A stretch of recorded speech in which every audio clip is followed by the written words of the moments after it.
Good morning, ladies and gentlemen. Good to see you all here. Thank you for coming.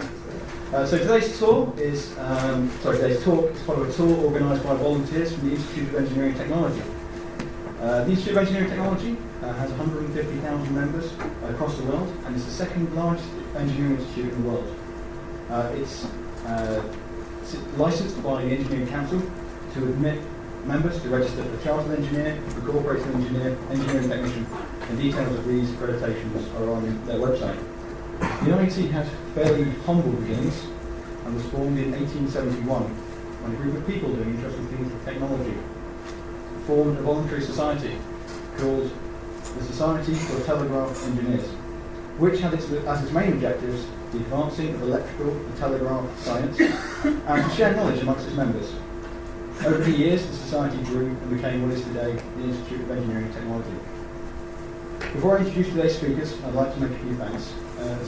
Thanks to the Free Software Foundation, the British Computer Society, the University of Sheffield Electronics and Electrical Engineering Society, the Sheffield Linux Users Group. Oh no, you can't mention that here. Oh, sorry, not thanks to them. I don't want my speeches to be associated with groups that attribute our work to someone else. Okay, sorry, not thanks to them. In fact, screw them, they can go away. What about these people? That's good, yeah. And the Manchester Free Software Society, thank you. We'd also like to thank the Institute of Engineering and Technology Committee for South Yorkshire, and a big special thanks to Bob. Without his countless hours, this event wouldn't be possible. So, quickly, a round of applause for Bob, because he's pretty well done.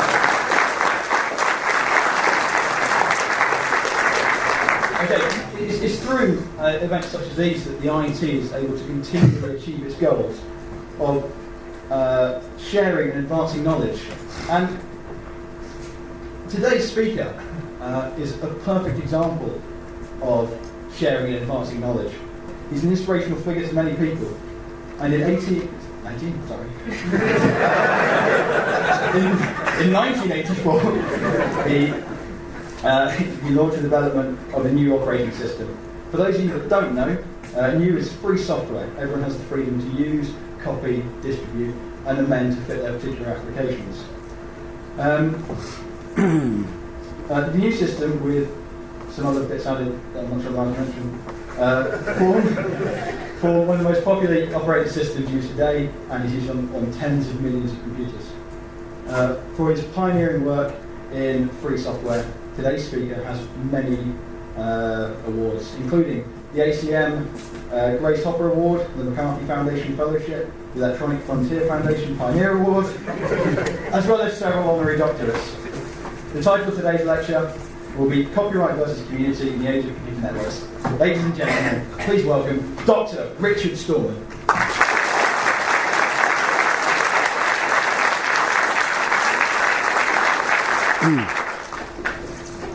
This isn't a talk about free software, but it responds to a question that comes out of the ideas of free software. So I'd better start by saying a little basic stuff about free software to provide background. Free software is software that respects your freedom and your community. So it's free as in freedom, not as in price. It's not about price particularly at all. So a program, so think, to understand free software, think of free speech, not free beer. Now, if a program is not free, we call it non-free software, proprietary software, user subjugating software, because a non-free program is a system of digital colonization. It's a kind of evil empire. It, like other colonial systems, it practices divide and rule. A non-free program keeps its users divided and helpless. They're divided because they're forbidden to redistribute it, and they're helpless because they don't have the source code, so they can't change the program. They can't even check independently what it really does. And often these programs have malicious features. However, just saying it respects your freedom is too general. There are 4 essential freedoms that define free software. A program is free software if you, the user, have these 4 freedoms. Freedom 0 is the freedom to run the program as you wish. Freedom 1 is the freedom to study the source code and change it so the program does your computing as you wish. Freedom 2 is the freedom to help others. That's the freedom to redistribute exact copies when you wish. And freedom 3, you've got to keep it further away so that I'm not going to bang into it. Freedom 3 is the freedom to contribute to your community, which is the freedom to distribute copies of your modified versions when you wish. So each of these freedoms is literally the freedom to do something if you wish. It's not required. So if you have a free program, you're not required to run it as you wish. You're free to do so, but not required. If you're a masochist, you could run it as you don't wish. Or you could not run it at all.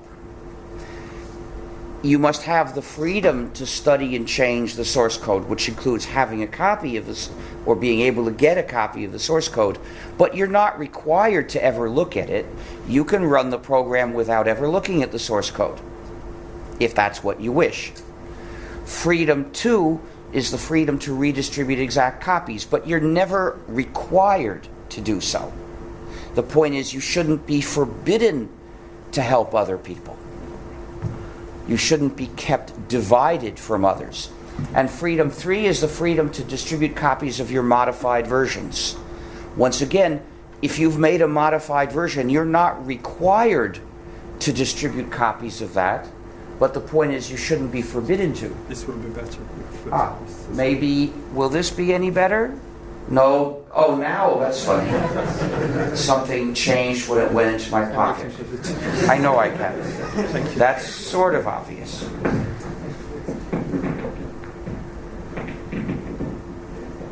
So, this is no good at all.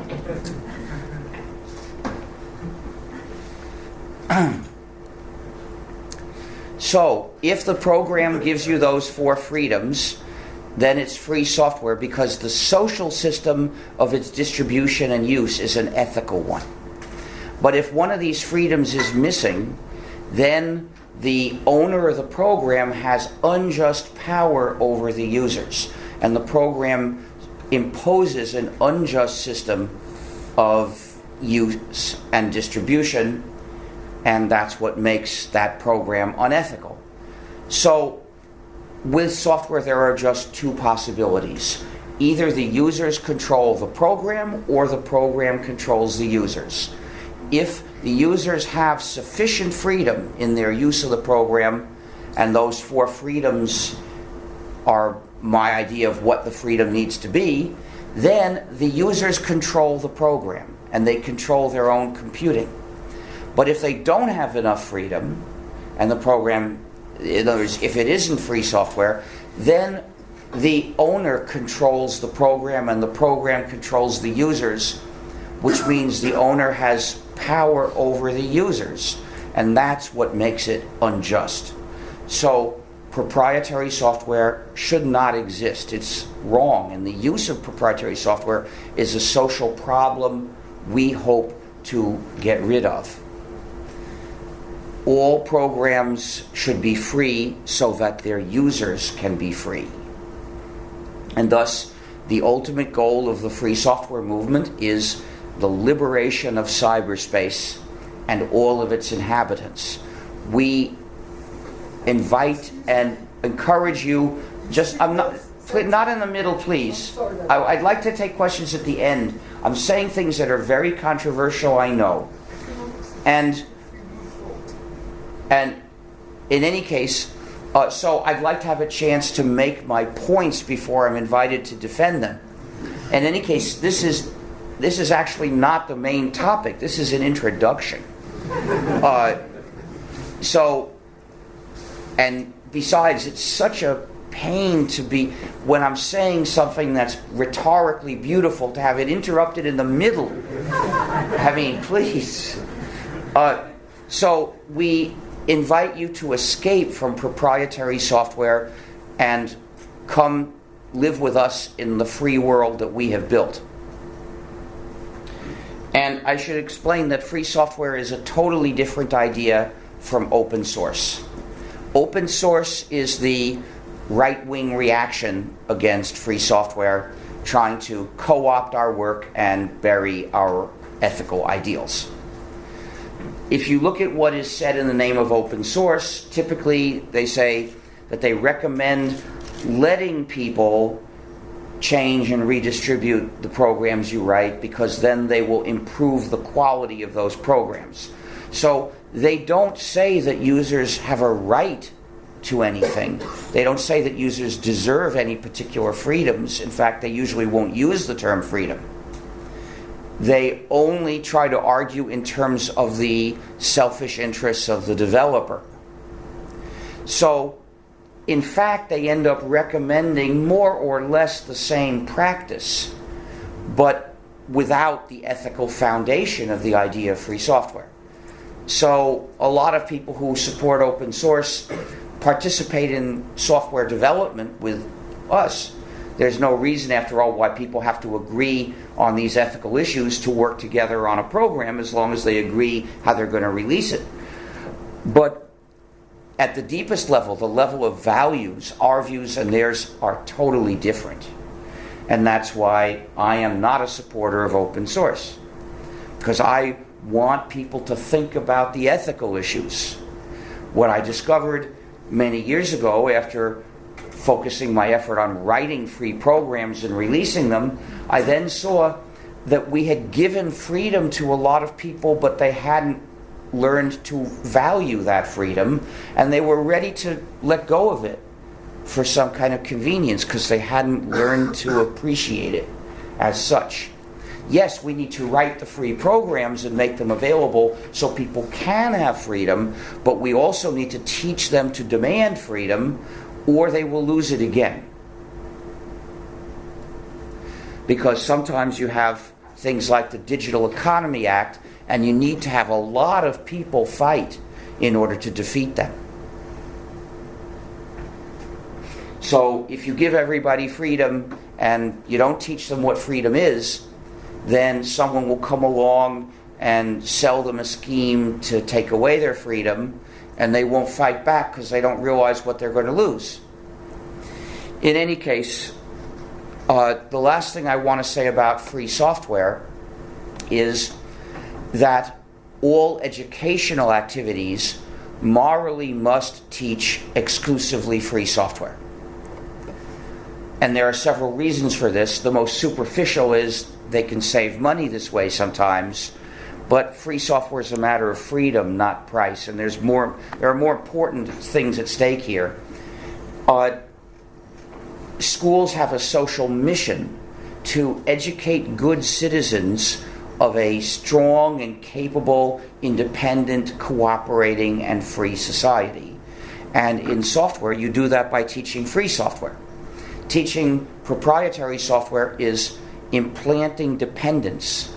And the proof is in the way many proprietary software developers donate gratis copies of their non-free proprietary programs to schools. They want the schools to implant dependence on their product so that when the students graduate, they carry that dependence into the rest of society. This developer is not going to offer them gratis copies after they graduate, and if they go to work for a company, the developer is not going to offer that company a gratis copy. So they hope the schools will act as their agents, implanting dependence. It's like giving the school needles full of addictive drugs, saying, inject these into your students to make them dependent. The first dose is gratis. Once you're dependent, then you have to pay. So the school should refuse to teach proprietary software. And those of you who have a connection with the school should campaign to end the use of proprietary software in that school If you have children who are going to school, you should say, don't teach my children to use proprietary software. And if they offer your child a computer with proprietary software, you should say, proprietary software is not permitted in my home. I want my child to learn to be free. And don't you dare teach my child that sharing is wrong, because sharing is good. Now, there are two more reasons. One is so that people who have talents in programming can perfect their skills, because the way you do that is by writing changes in large programs. The way you learn to work on large programs is you read the code and you write a change. Well, free software lets you do that. Proprietary software forbids that. It's impossible.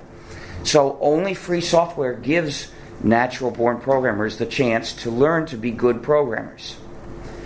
To write good code, you have to read lots of code and write lots of code.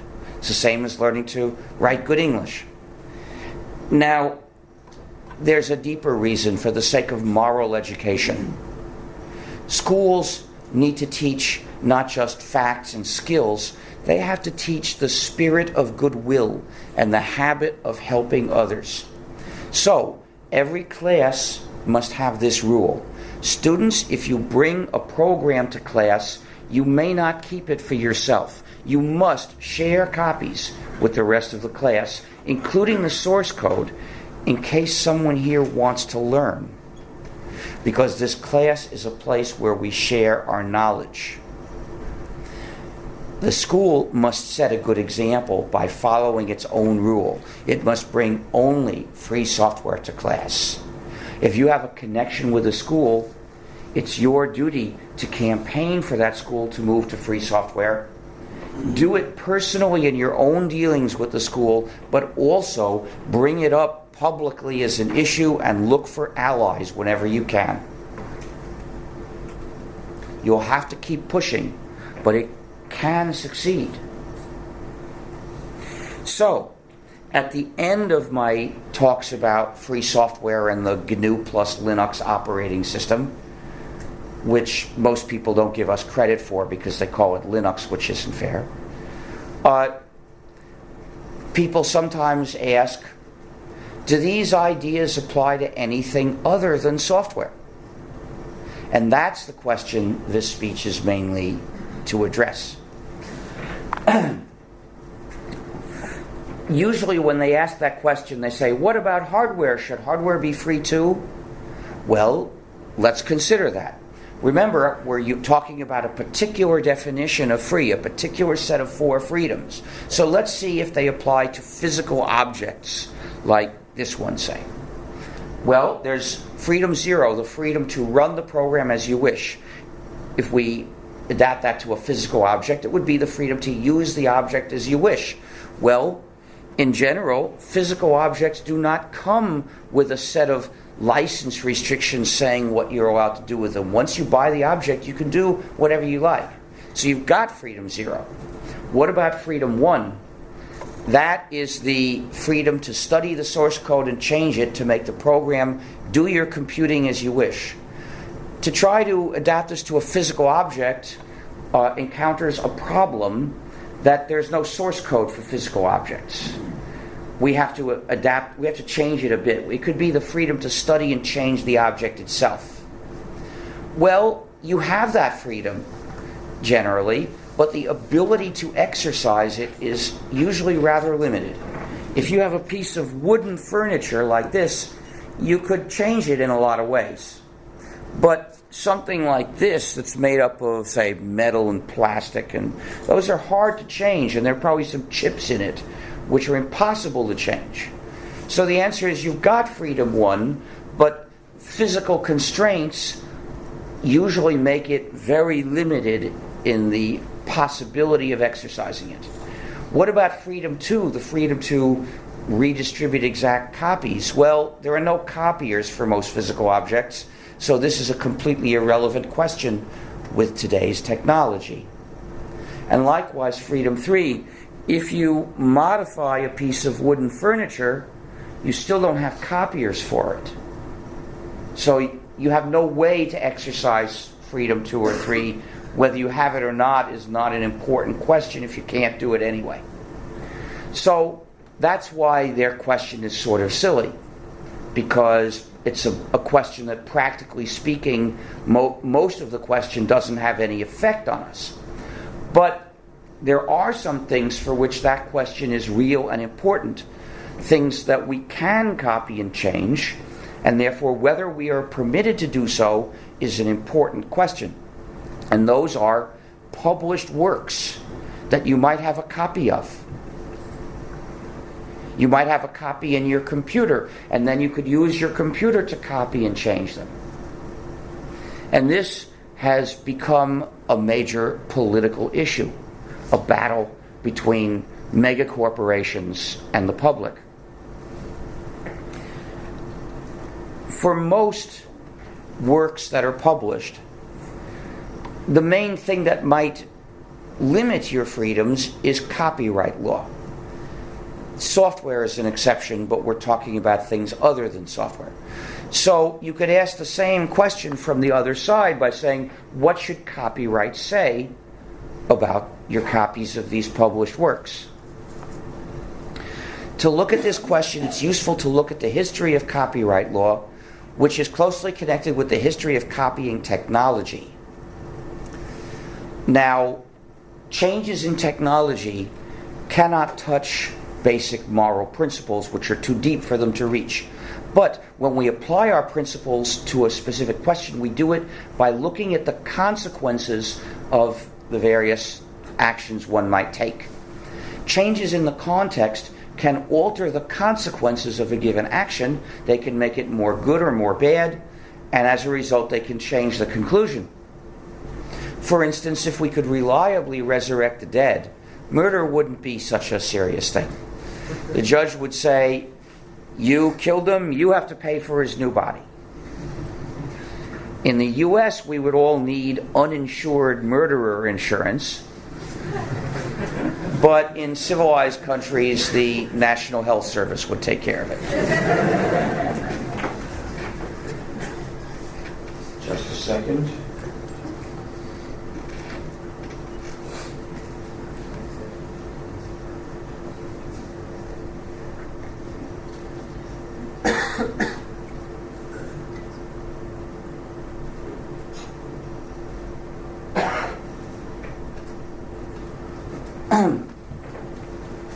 So, let me talk about the history of copying technology and copyright. Copying began when published works began in the ancient world. At that time it was done by reading one copy and writing another copy. Now, this technology was very inefficient. But aside from that, it had certain other interesting characteristics. It had no economy of scale. It would take you 10 times as long to make 10 copies as to make one copy, roughly. There might be a bit of a learning curve, I suppose. Aside from that, it required no special equipment other than the equipment for reading and writing, and no special skill other than the skill of reading and writing. Because of this, copies were made in a decentralized way. Anywhere where there was one copy and someone wanted to make another, he would do so. Now, there was nothing like copyright in the ancient world. If you had a copy and you wanted to copy it, you could, and no one would try to stop you, except if the local potentate didn't like what the book said, in which case he might do horrible things to you. But that was not exactly copyright. It was something closely related, namely censorship. That went on for thousands of years, but then there was a big advance in copying technology, the printing press, which made copying a lot more efficient, but not uniformly so. In the ancient world, mass production copying and one-off copying were equally inefficient, With the printing press, mass production copying became a lot more efficient, but one-off copying did not benefit at all because it was faster to write a copy than to copy it with a printing press. With the printing press, it took a lot of time to set the type, but then you could make many identical copies much faster than you could write them. So there was a big economy of scale. In addition, the printing press and the type were expensive equipment that most literate people didn't have. And they also didn't know how to use them. I suppose it wasn't rocket science, but it was a skill. And most literate people had no occasion to learn that skill. The result was a centralized system of making copies. Copies were made in quantity at a few places, and then they were carried to where someone might want to buy them. During the first few centuries of printing, a large fraction of copies of books were still made by hand, either for very rich people to show how rich they were, or by poor people, because, as the song goes, time ain't money if all you got is time. So,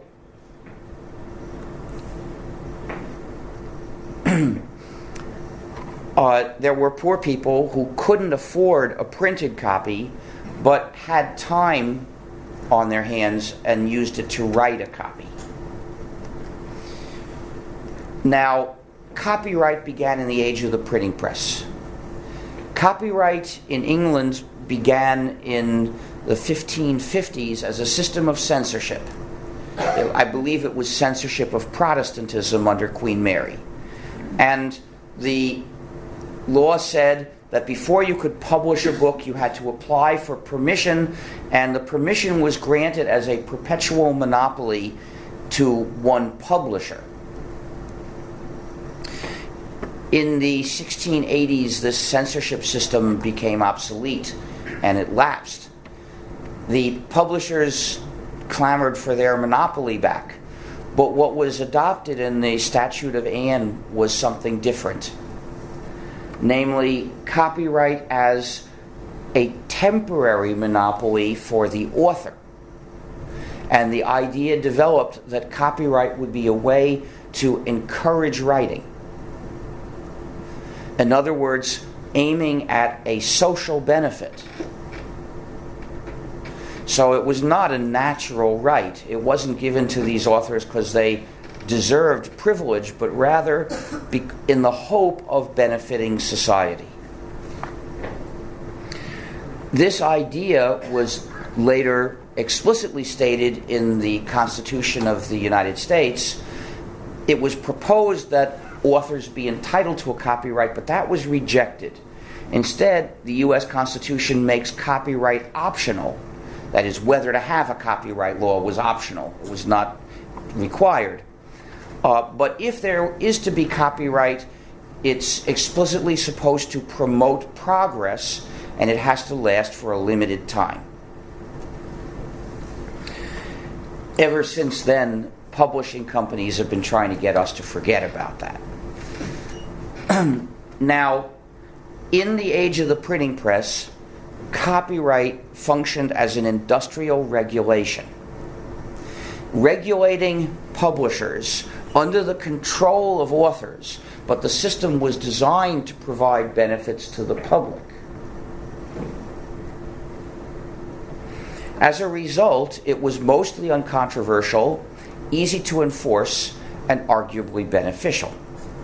It was mostly uncontroversial because it didn't restrict anything ordinary readers could do, so they had no occasion to complain. It was easy to enforce because it only had to be enforced against publishers, and it's easy to see who's publishing a book. You go to the store and you say, where did these copies come from? It doesn't require invading everybody's home, everybody's computer, or everybody's network connection. And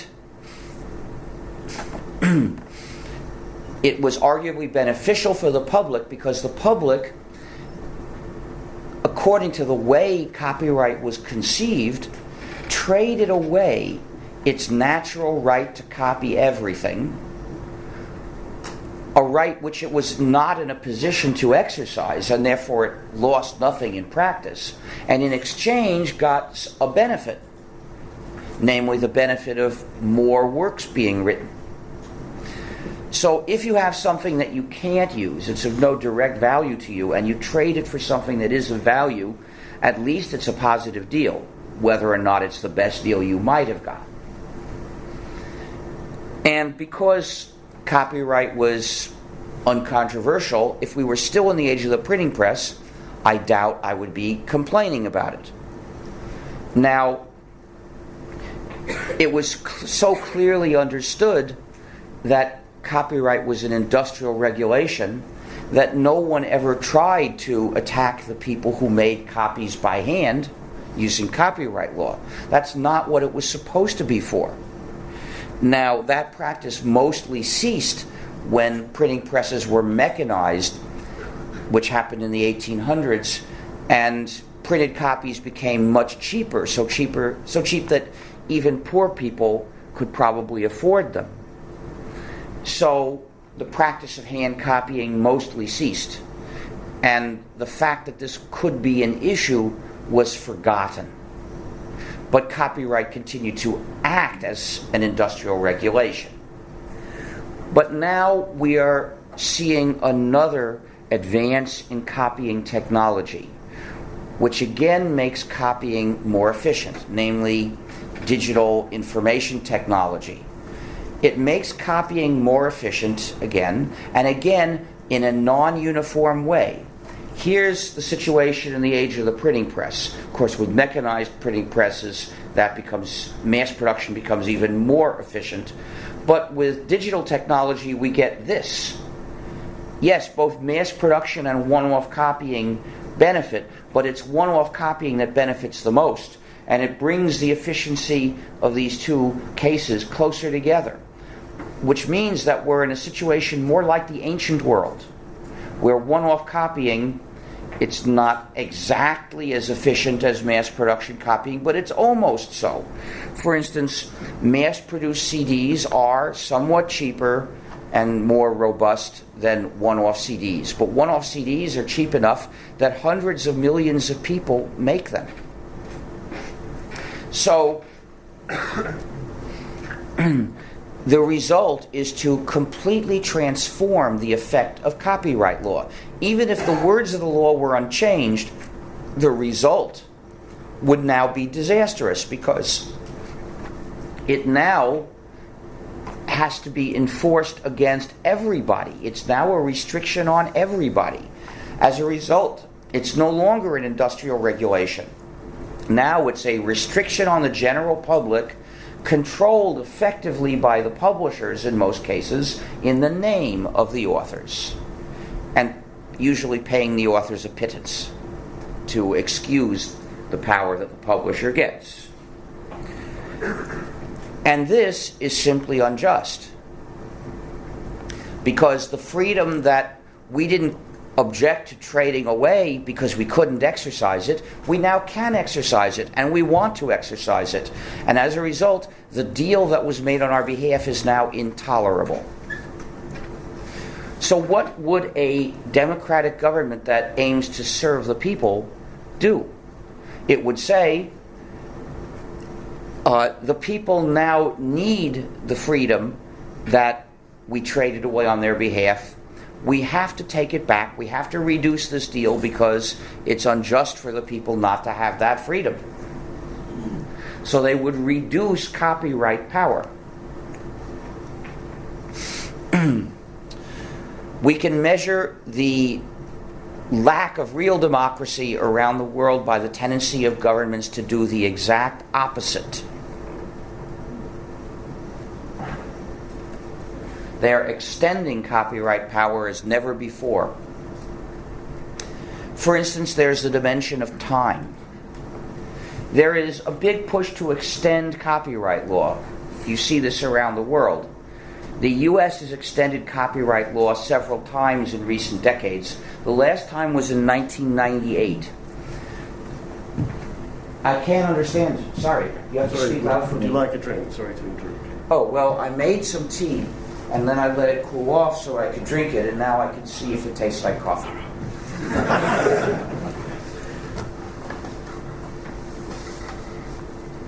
Yeah, it sort of tastes like coffee. I guess this water is just not... They shouldn't ever use this for plain water. They should only use it for coffee. Oh, well. I'll drink water. It's fine. Does this have gas in it? No, yes, this does have gas in it. Good thing I haven't finished opening it. I guess, are these different? Yes, this. Okay, this is good.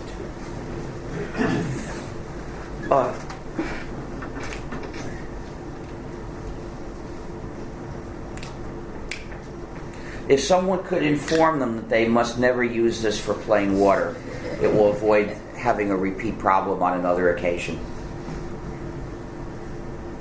It's my experience that very often when something has had coffee in it several times, it has an ineradicable coffee flavor.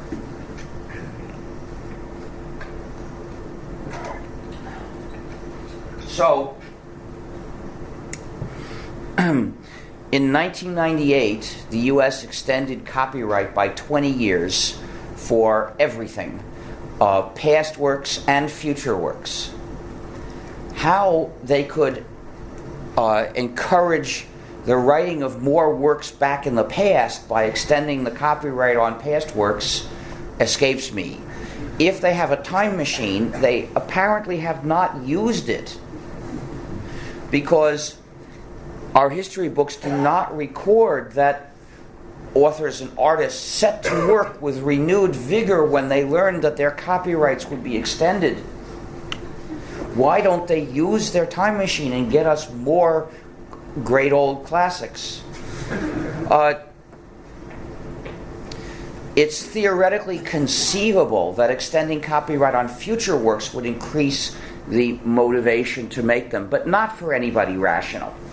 Because in economic terms, the discounted present value of 20 more years of copyright, starting, for instance, 50 years after you're dead, is too small to affect a rational decision about what to make. And in the case of the businesses that wanted 95 years of copyright instead of 75, to justify their claim that this was necessary, they should have been challenged to produce projected balance sheets for 75 years in the future, which of course none of them have, because they don't really try to estimate anything that far. They couldn't. So the arguments that were made for this law were all bogus. The supposed justification that this law would promote progress was lip service. The real reason this law was passed is that companies paid for it. Laws are for sale in the U.S. Congress.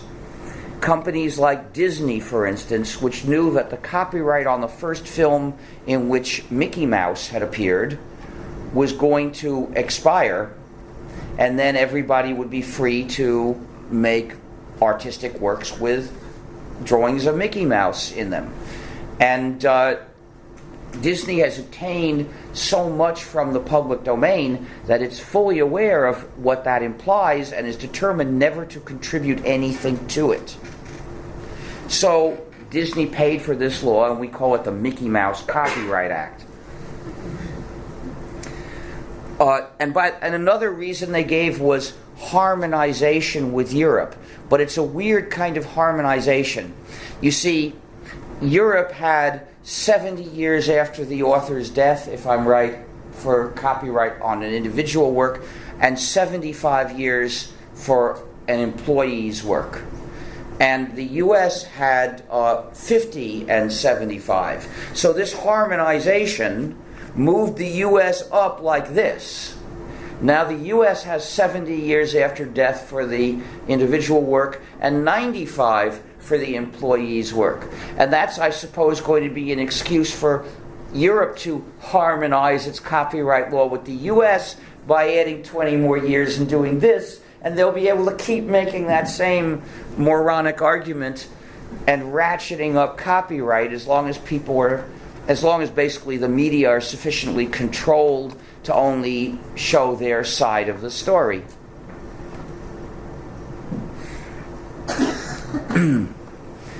And I suppose if Murdoch gets control of all the UK media, then he'll probably make sure of that, right?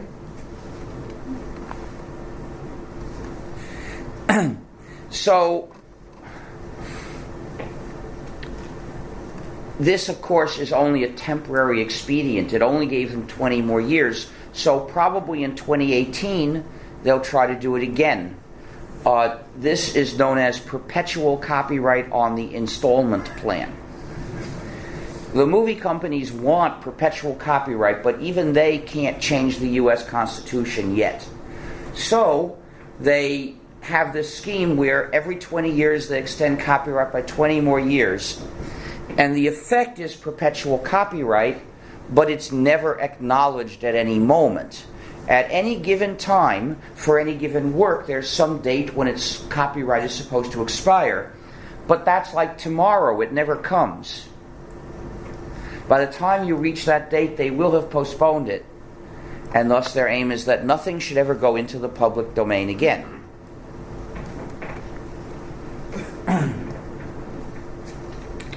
But the U.S. isn't the worst. In Mexico, copyright now lasts for 100 years after the author's death.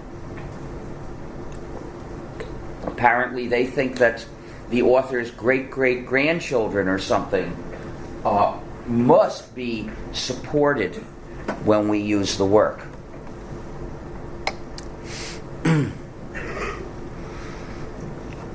Well, time is one dimension. But even more important is the dimension of breadth. Which uses of the work are covered by copyright? In the age of the printing press, copyright was not conceived as covering all uses of a copyrighted work. There were certain uses that were regulated by copyright, and everything else people were simply free to do. So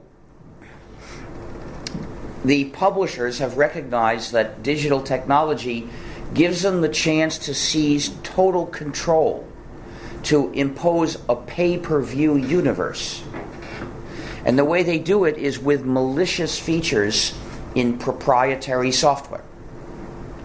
These features are known as digital restrictions management, or DRM. Also, they're called digital handcuffs. And they are features designed to restrict what the user does with the data in her own computer, which she ought to have control over, but not with these programs.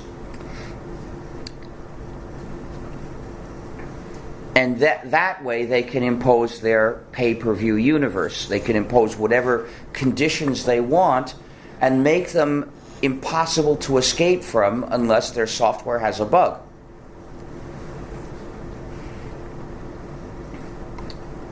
Now, they need proprietary software to do this, because with free software, the users control the program. And so, if it happens to have a malicious feature, the users can remove it. They can fix it by making it do what they want it to do. The users control their computing. As a result, the companies that seek to turn our computers against us always do it with proprietary software.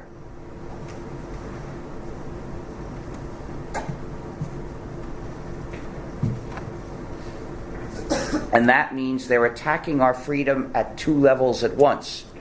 Proprietary software is an attack on the user's freedom because it means that the program controls the user and the user doesn't control the program.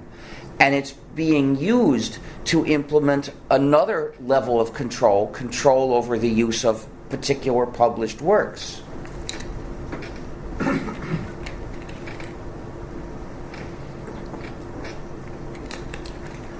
These and other kinds of malicious features are rife in proprietary software. Digital handcuffs can be found in Microsoft Windows, in the Macintosh operating system, in Adobe Flash Player, in the newer Apple products, the iMoan and the iPad, and in the Amazon swindle. So what you can see is being the victim of digital handcuffs is the usual case for users of proprietary software. There are maybe proprietary programs that don't have malicious features, but that's an exception. And the rule is, if you're using proprietary software, you're being victimized and you're being abused. Other malicious features are known as well. For instance, there are backdoors known in Windows, in the iMoan and the iPad, and in the Amazon swindle. So, the first place that the public encountered digital handcuffs was in DVDs. Because DVDs are designed to restrict the user.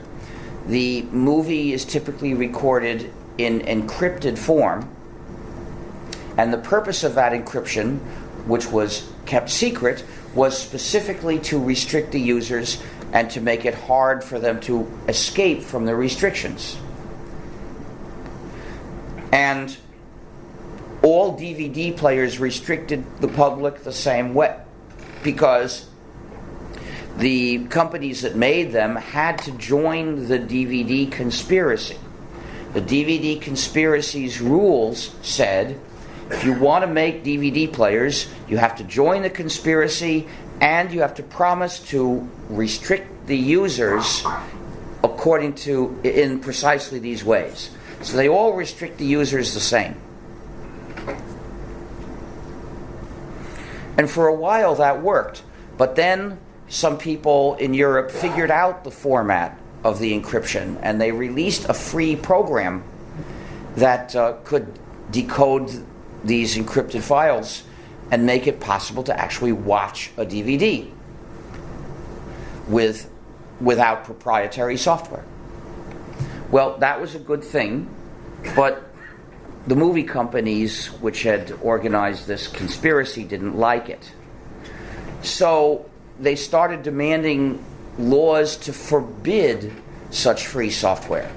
And they got it first in the US in 1998 with the Digital Millennium Copyright Act, which imposes censorship on software.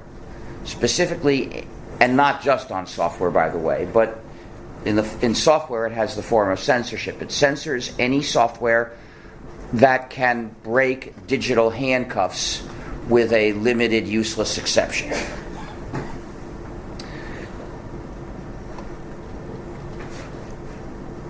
So, in effect, our government took the side of the megacorporations against us. The European Union adopted a directive along the same lines around 2001, I believe. And then most of the countries in Europe implemented it in a nastier form than was actually required. For instance, in France, even possession of a copy of that program is a crime punished by imprisonment. Just think of that. People can be imprisoned in France for having defended themselves from malicious software features. Now, I often go to France, so I don't have a copy of this program. I have nothing that can play an encrypted DVD, and I have no encrypted DVDs. I'm content with that. But I think it's okay to have and play an encrypted DVD as long as you have the means to break the handcuffs. In general, you must never accept any product designed to restrict you, designed to attack your freedom, unless you personally have the means to thwart the attack, to neutralize it. In the case of DVDs, if you have that free software, then you can neutralize the attack, and then I suppose there's no reason you shouldn't get a DVD. But I only get DVDs that are unencrypted. The movie companies got the desired support from governments against us, but that didn't solve the problem. The fact is, this software is easy to find. So they designed another system of digital handcuffs called AACS. And they figured that would never be broken. That's used in Blu-ray discs. But then a free program was released to reverse the encryption of Blu-ray discs. However, it wasn't censored because it was useless. In order to actually run it, you would need to know the key, and no one knew the key. And then I saw a photo of two adorable puppies, and above them 32 hex digits. And I wondered, why put those hex digits together with the puppies? I wonder if those numbers are actually a key, and they are trying to prevent the key from being erased from everywhere by hoping that people will save this picture because the puppies are so cute. And that was indeed the key to break the axe. After a few weeks, that key could be found on 700,000 web pages, which indicates an outpouring of anger against digital restrictions management. But that didn't win the battle in any lasting way, because they changed the key. They already had a provision for that. So it was not a lasting victory. And Blu-ray discs have another level of digital restrictions management where they change it every few months, and I don't know if we'll ever be able to keep up with them. So we don't always win.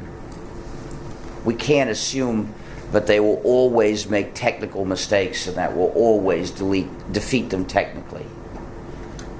We have to fight for our freedom as freedom.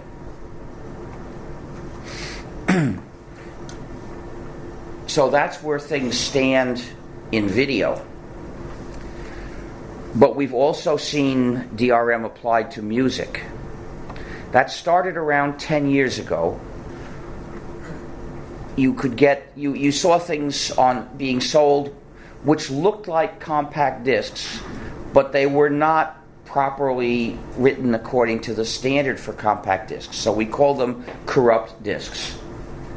And the purpose of them was to be playable in an audio player but not work in a computer. In some countries in Europe, you can tell which ones they are because they don't have the compact disc logo. They're not allowed to because they weren't written as specified by the compact disc standard. So they have a different symbol that says copy control.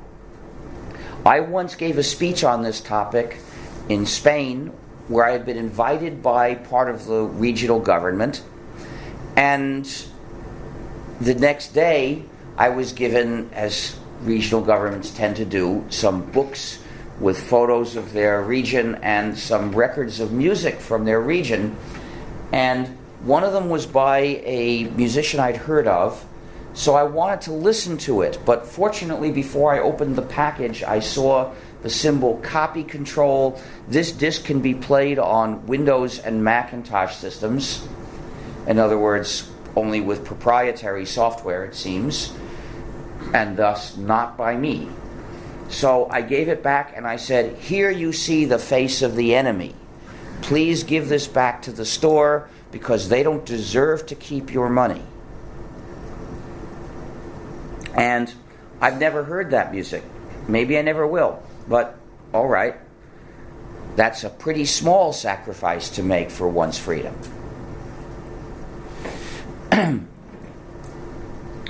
Then things got worse when Apple started selling music downloads with DRM through iTunes. iTunes is a pretty nasty thing.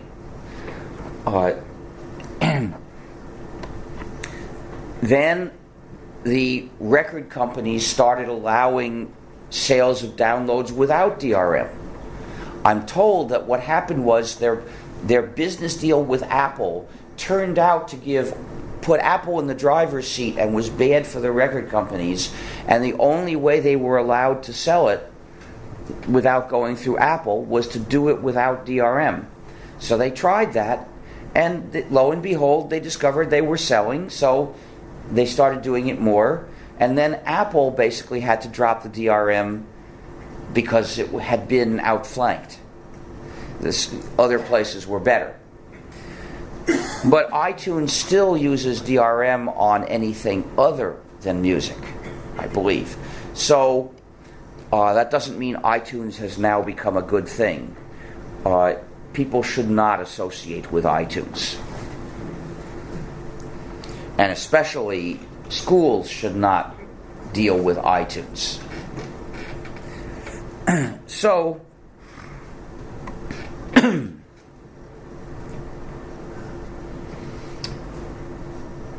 Sony came up with a very clever way of making corrupt discs. They put a program on the disc such that if you put the disc into a computer, the program would run automatically. And that program was like a virus. It's referred to as a rootkit, which means it's like the part of a virus that takes control of the computer. That program inserts itself into the operating system and modifies it, and it makes several changes. First of all, it restricts the use of the music on those discs. But second, it alters the program you would use to look for the presence of that software so that it doesn't show up. And it also alters the program you would use to delete that software so it doesn't really delete. Now, this is a felony in the US and maybe here too. But Sony was not prosecuted for this. But it's not the only felony, because some of this code had been released under the GNU GPL. They used GPL-covered free software in there. And the GNU GPL's conditions say when you include some of this code in a larger program, you have to release the source code. And you have to give people a copy of the license so they know their rights. Well, Sony didn't do that. That was commercial copyright infringement, which is also a felony. But Sony wasn't prosecuted because the state understands that the laws are there to give companies like Sony power over us. They're not meant to defend our rights. However, people did sue Sony. Alas, they focused their criticism not on the malicious purpose of this software, but rather on the secondary malicious things that were part of the means used. Thus, Sony was able to settle the lawsuit by promising that in the future, when it attacked our freedom, it would not do so using these particular methods. And Sony learned its lesson because in the future, the rootkit will be built into the computer before you get it, and it will be impossible to remove, and it will be called AACS. And that's the way things are in the PlayStation 3, which is an extremely nasty product.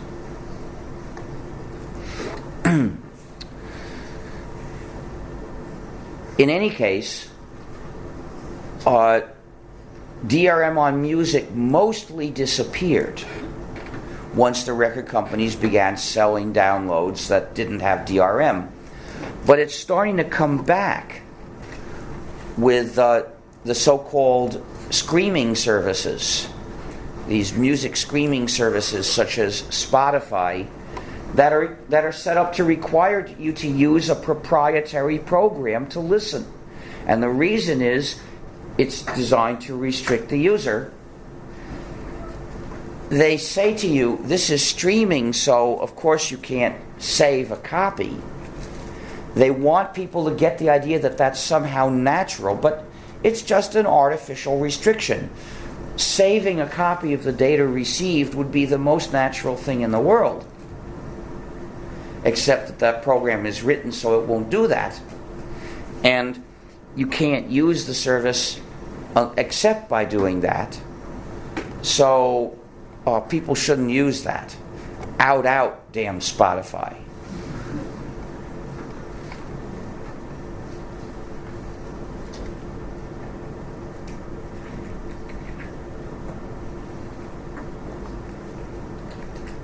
And now we see digital restrictions management on books.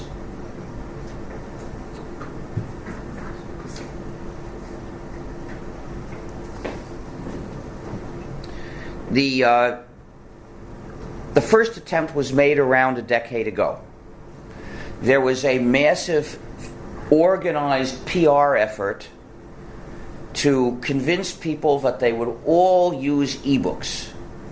And then the publishers came out with their ebooks and ebook readers. One publisher had the idea that it could start its line of ebooks with a bang among the technology fans by starting with a biography of me.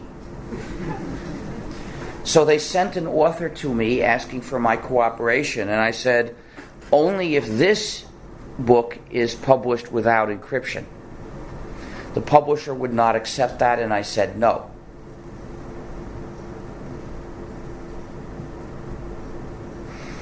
So then we found another publisher who accepted that, in fact just wanted to publish it on paper, and they decided to release the text of the book under a free license. So in fact you could print your own copies after changing the text. And they sold lots of copies and over several years and then stopped. The Free Software Foundation has recently published a revised edition, which is a semi-autobiography, because it has the Sam Williams' point of view and my point of view, and they are usually labeled and you can compare them.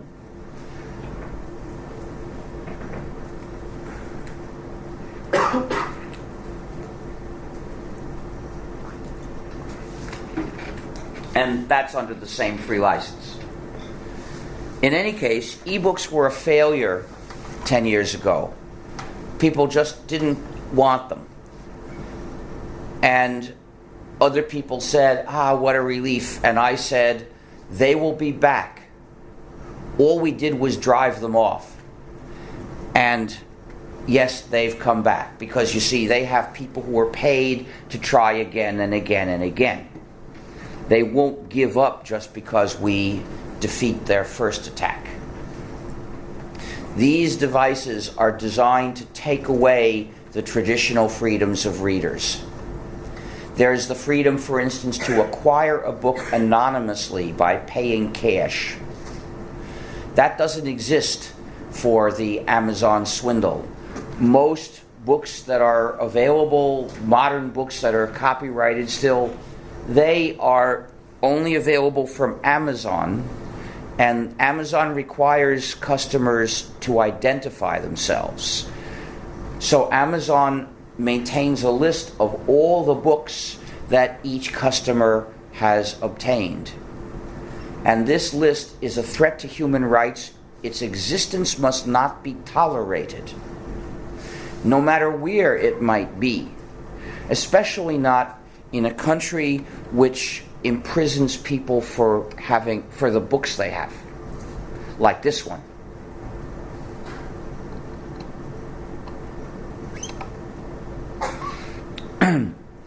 So That's one freedom. But then there's the freedom to give, lend, or sell a book to someone else, which Amazon denies through digital handcuffs and also by contempt for private property. Because Amazon says that people can't own these books in the usual way. Amazon says it's not really your book. All you have is a license to read it under our conditions. And then there is the freedom to keep the book as long as you wish. Amazon takes that away with a back door. We know about this back door through observation. People saw that Amazon deleted thousands of copies of a particular book. These were copies that people had obtained directly from Amazon. They had previously been authorized copies, and thus Amazon knew exactly where they were. And Amazon sent a remote command, delete this book, and it disappeared. Some people saw it disappear as they were reading it. And the book with which Amazon demonstrated the Orwellian nature of this product was 1984 by George Orwell. A book about a totalitarian future in which they do things like destroy books that they don't like. There was a lot of bad publicity, and Amazon said, "We'll never do this again unless the state orders us to." Very comforting, right?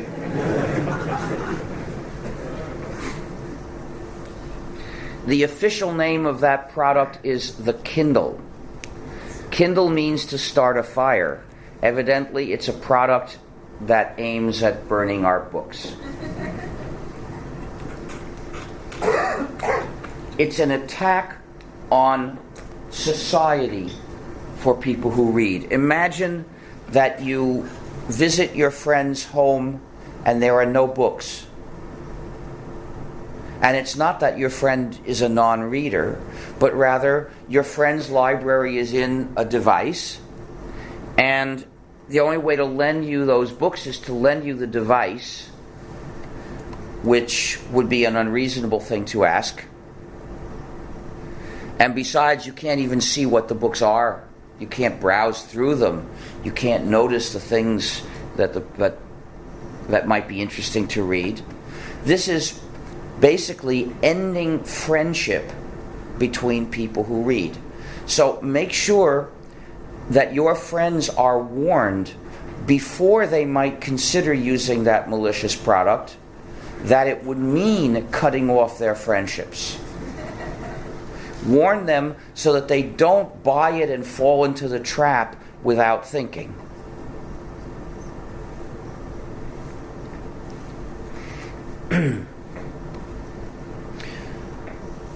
So, digital restrictions management is a big threat to our freedom. Of course, you should never accept any product with DRM unless you are ready to break that DRM and you're going to break it. But that's not enough.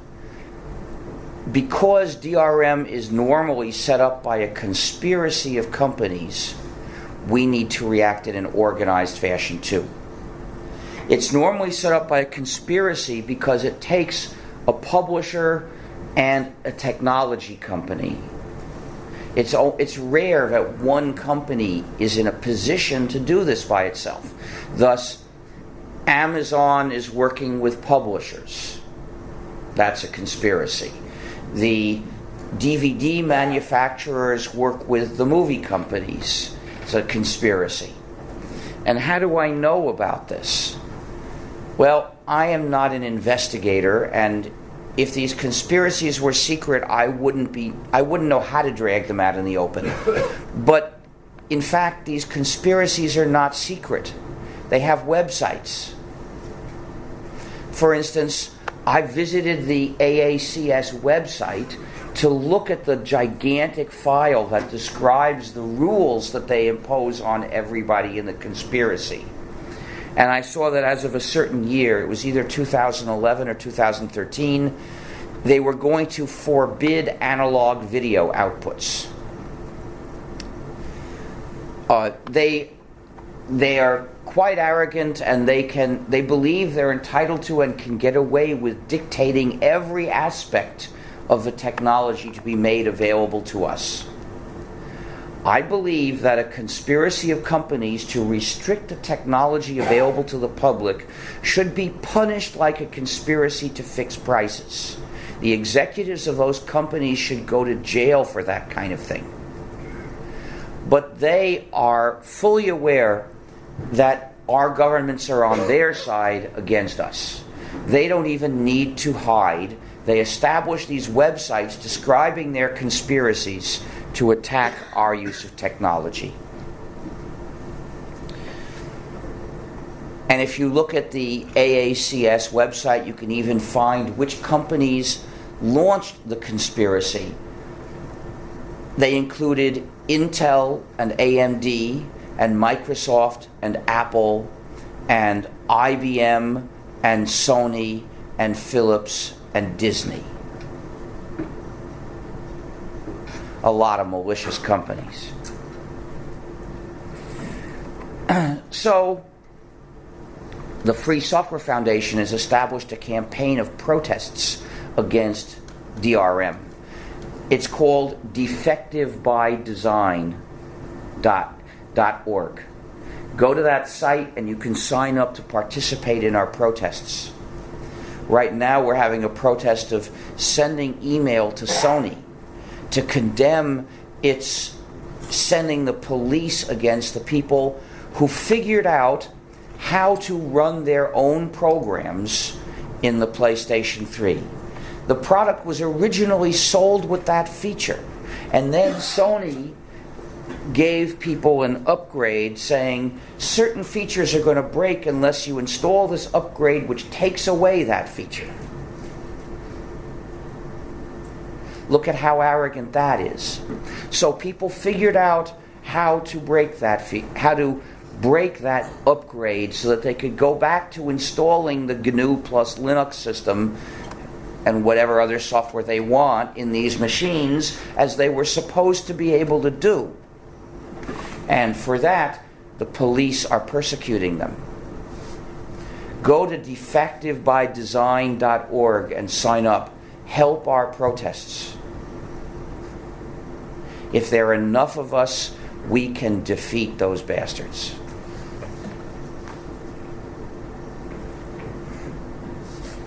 So, the laws that support these vicious companies against our freedom are the sort of thing that governments have actually been doing.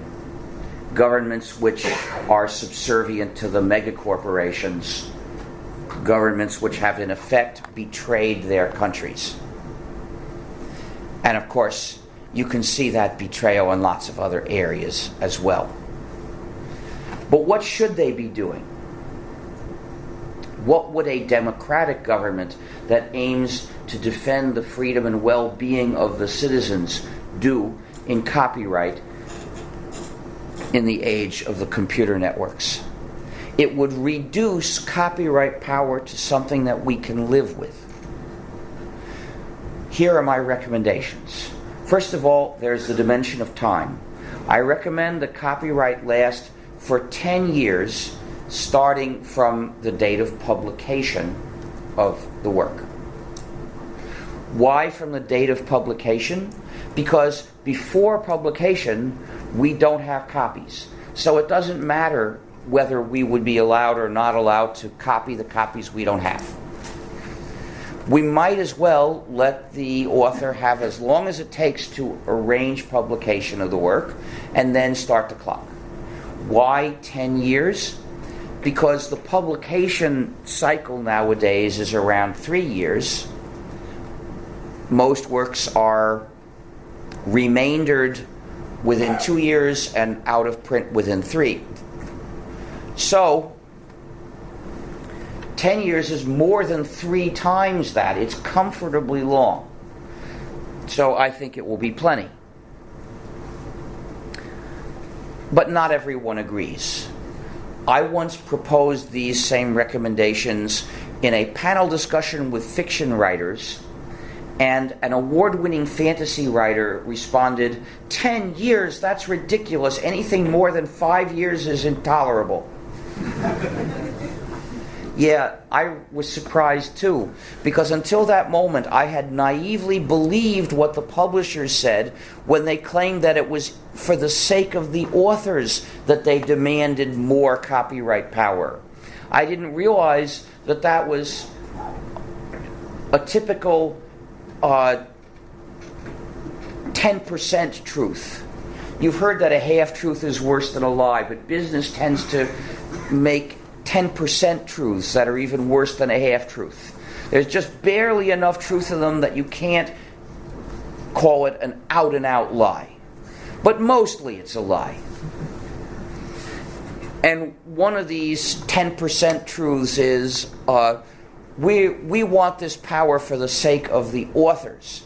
And of course, there are a few superstar authors that they treat really nicely and that get a lot of money from this system. And they're a handful, and they're supposed to, they trot them out and present them as examples of how the system treats authors. And meanwhile, the rest of the authors are being ground into the dust with the heels of the publishers.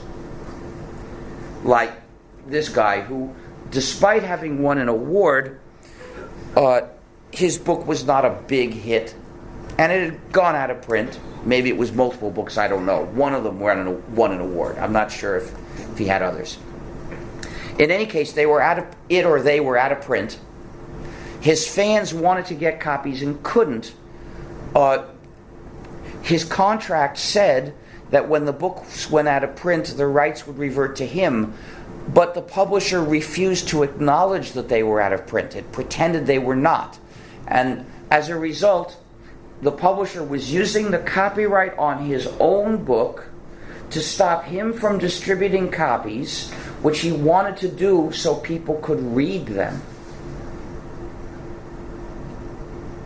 He wanted people to be able to read his work and appreciate it.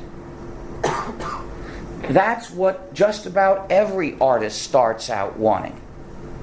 And a few of them get it a lot of money, like J.K. Rowling, and get corrupted by it. And they start wanting the money more than wanting people to appreciate their works. And they start begrudging anything that would lose them any money. And by the way, I still urge people not to buy Harry Potter books. I don't say don't read them, only don't buy them. The reason is that the author told people don't read them. The author and the publisher in Canada got an injunction against people who had been sold copies by mistake, ordering them not to read the books that they had been sold in the bookstore. Well, if she's going to tell people not to read those books, I'm just going to say don't buy those books. You can find a page about this on stallman.org. Well, that shows how artists can get corrupted when they are one of those few that get a lot of money. But the author who was objecting on this panel hadn't been corrupted. He still wanted people to appreciate his work. And that's what most artists continue wanting. So only a few who get enough money that it could corrupt them. So he realized that more than 5 years of copyright was not likely to ever do him any good, but could do him harm. And he said no more than 5 years. Well, I'm not necessarily against that. If everybody wants 5 years, I won't argue for 10 instead. I propose 10 as a rough idea of a first adjustment to make. I think it's in the right range. Let's try it. Partly it's just I'm being a little more conservative. There's no need to be more radical than is necessary in the situation. But then there's the other question, the dimension of breadth of copyright. Which uses of copyrighted works should copyright cover? Here I distinguish three categories of works based on what kind of contribution they make to society. There are the works that are used to do a practical job. There are the works that say what certain people thought. And then there are the works of art and entertainment whose contribution is in the impact of the work itself on the mind of the reader or listener or viewer. Three different kinds of contribution that lead me to different conclusions. First, let's look at the functional works, the works whose contribution is they help you do a job. These include programs, recipes, educational works, reference works, text fonts, and various other things that you could identify. These works must be free. The same arguments that apply to software apply to the other works that you use to do a job. And they are, if you're doing the job, you deserve to control the job, and that means you need to have control over the work you're using to do it. So you've got to be free to change it. But once you've changed it, then you should be free to publish your version, because there may be other people who want to do the job the same way you want to do it. And your change would be useful for them. So you've got to be free to publish that. But it's absurd to allow publication of modified versions and not allow republication without change, because that would just make people make some changes that don't really affect anything so they could be allowed to publish. So we end up with the same four freedoms. All these works should be free. And that's how far my ideas about software extend to other things. They extend to other works that are like software in that you use them to do jobs. Someone might respond, but we can't possibly insist on freedom. If we demand freedom, they'll never make the works and we'll have nothing. We've got to surrender. 20 years ago, I couldn't have proved they were wrong. I could only have said, what use is those work? What use are those works if they take away our freedom? I don't want them. But now we have empirical evidence that he's simply wrong. If we look at the free software community and the tens of thousands of useful free programs, we see that yes, people will make these works. And then look at all the recipes that people circulate, treating them effectively as free. And then look at Wikipedia. We see that great free reference works will be made. And even in education, we're starting to see free textbooks. All textbooks ought to be free. Free in the sense of freedom, of course. And since it is governments that ultimately pay a large fraction of the cost of writing these textbooks, they could just dictate that they will be free. They don't have to allow publishers to make them proprietary. They could say, we're not going to spend money that way. We're going to pay people to write free textbooks, and then the schools will redistribute them, and we won't have to worry about that.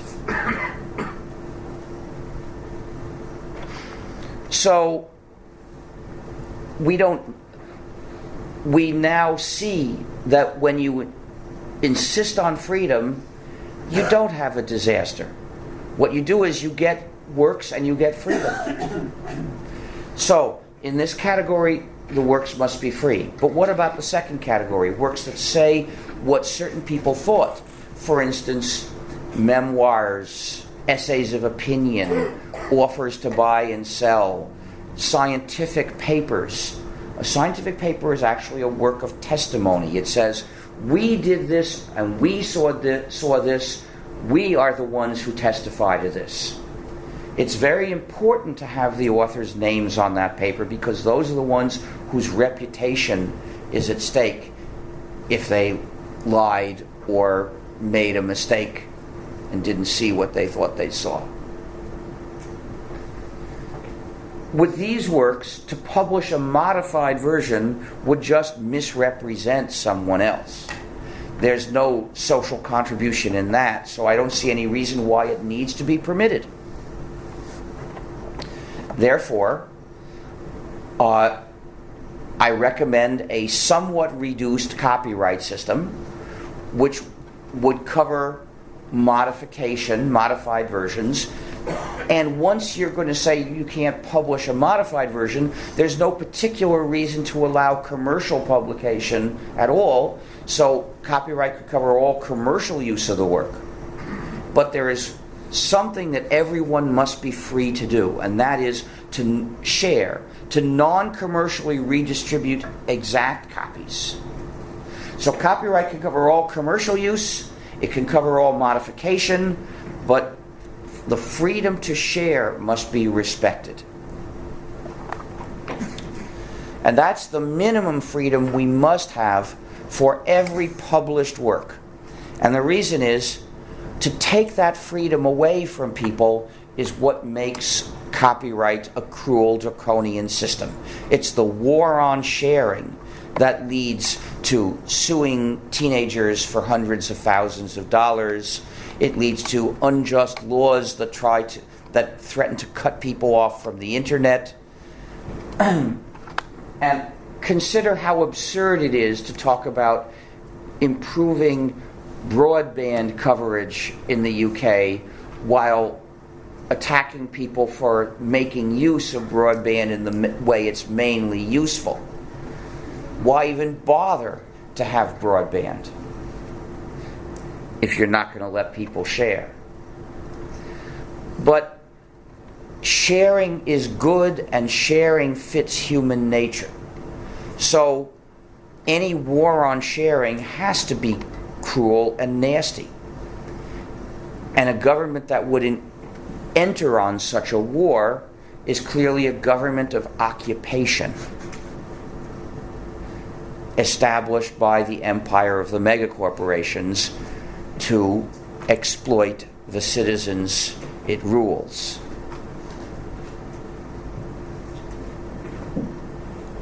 So we must end the war on sharing. We must legalize sharing. But we can still have copyright on commercial use of these works and on modification. And thus, this copyright system would continue to provide more or less the same meager income that artists mostly get from the present system. This system would function in about the same inadequate way as the present system, with a few rare exceptions that serve to misrepresent the usual reality of the present system. What about the artistic and entertainment works? For these, the issue of modification is difficult, because I see valid arguments on both sides. On the one hand, a work can have an artistic integrity, and modifying it can destroy that. And I think that is true, although the artists are much less concerned with artistic integrity than they lead us to think. Just see how most of them will gladly let Hollywood butcher those same works in exchange for enough money. Well, that's not artistic integrity. But there are some who won't let Hollywood change the work and do violence to it. So I guess those are the artists that have artistic integrity. But on the other hand, modifying artistic works can be a contribution to art. Consider the folk process, which people are basically not allowed to take up any further. But the folk process, where a series of artists transform a work, can produce something very rich. But if we want to consider only named authors, consider Shakespeare, some of whose plays copied stories from other works that were just decades old at the time. If today's copyright law had existed then, those works would have been considered infringing. He would not have been allowed to stage them or publish them, so they wouldn't have been written.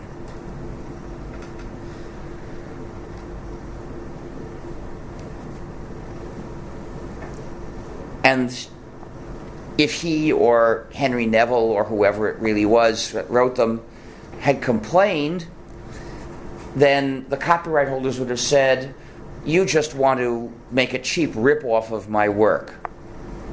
Well, because those works were written, people can say they're important literature, not cheap rip-offs. But if they had never been written, it would be hard for people to think about the question, and there might be a tendency to unthinkingly believe what those copyright holders would say. So there are arguments on both sides, but what occurred to me is a modified version of an artistic work can contribute to art, but you don't need to be in a hurry.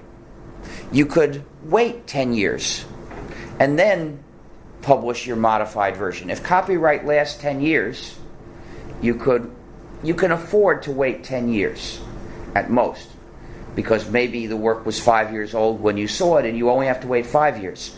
With today's copyright law, you may have to wait longer than a lifetime.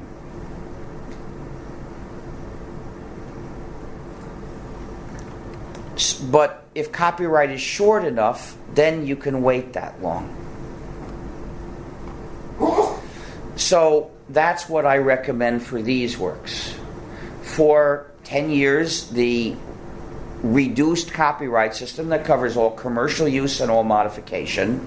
And then when the work goes into the public domain, you can publish your modified version of it, which might be another contribution to art.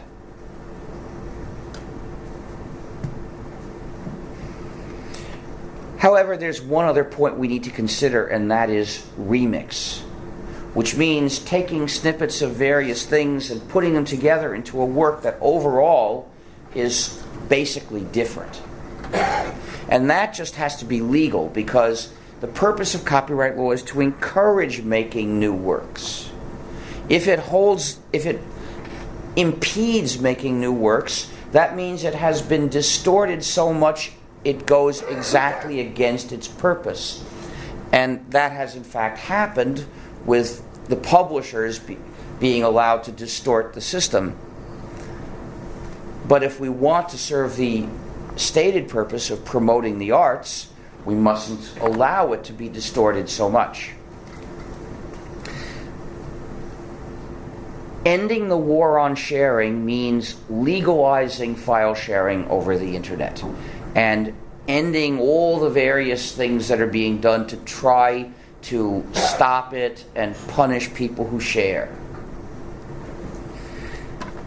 So you'd be free to share music on the internet, and you wouldn't even need the special peer-to-peer programs. You could just put it on your own website or whatever was convenient to do.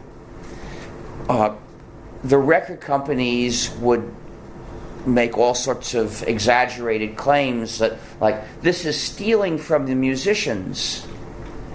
That's not true. You can't steal what somebody never had.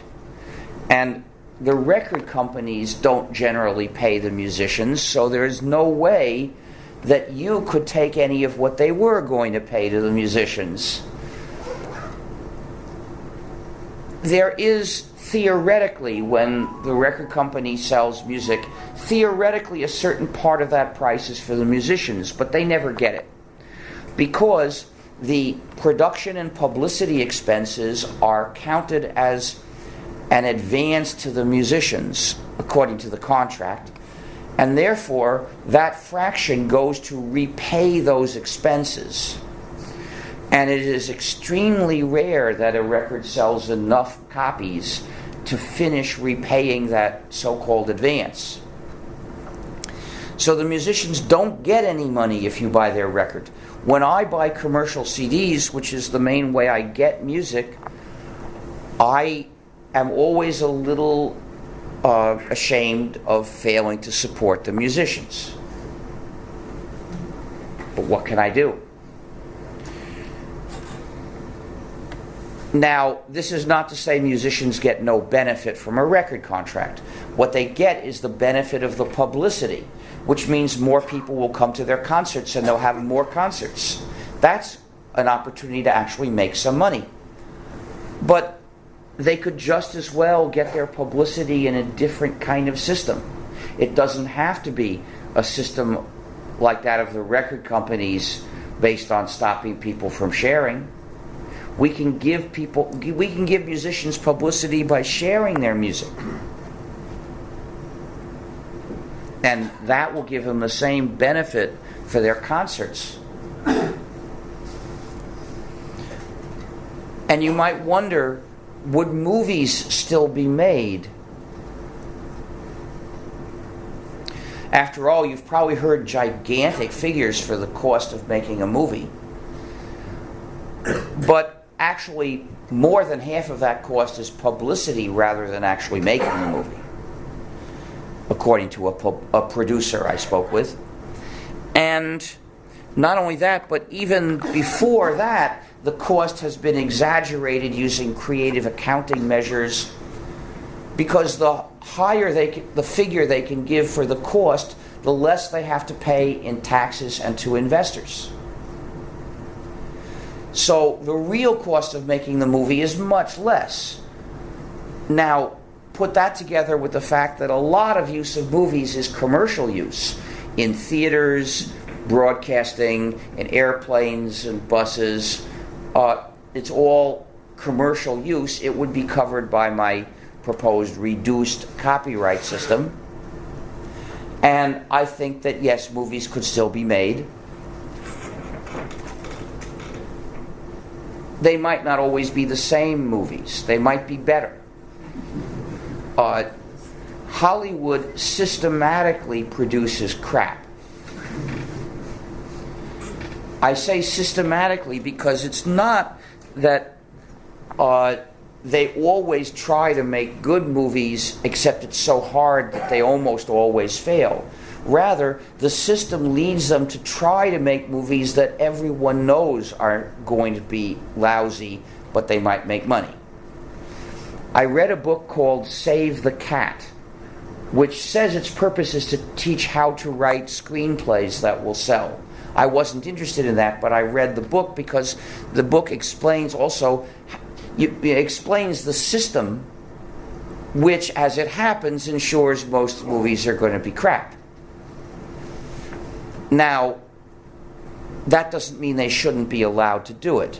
Censorship is the most disgusting thing you could find in the arts. And all censorship is intolerable. I mean, censorship on any grounds whatsoever is an attack on our freedom. The UK practices a lot of censorship. People face imprisonment because they uploaded a video showing that they had burned a Quran.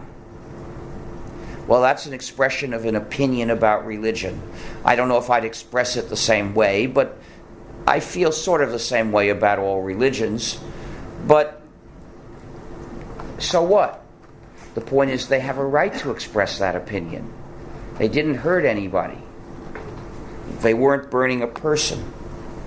And it was their publication of this that they are threatened with imprisonment for.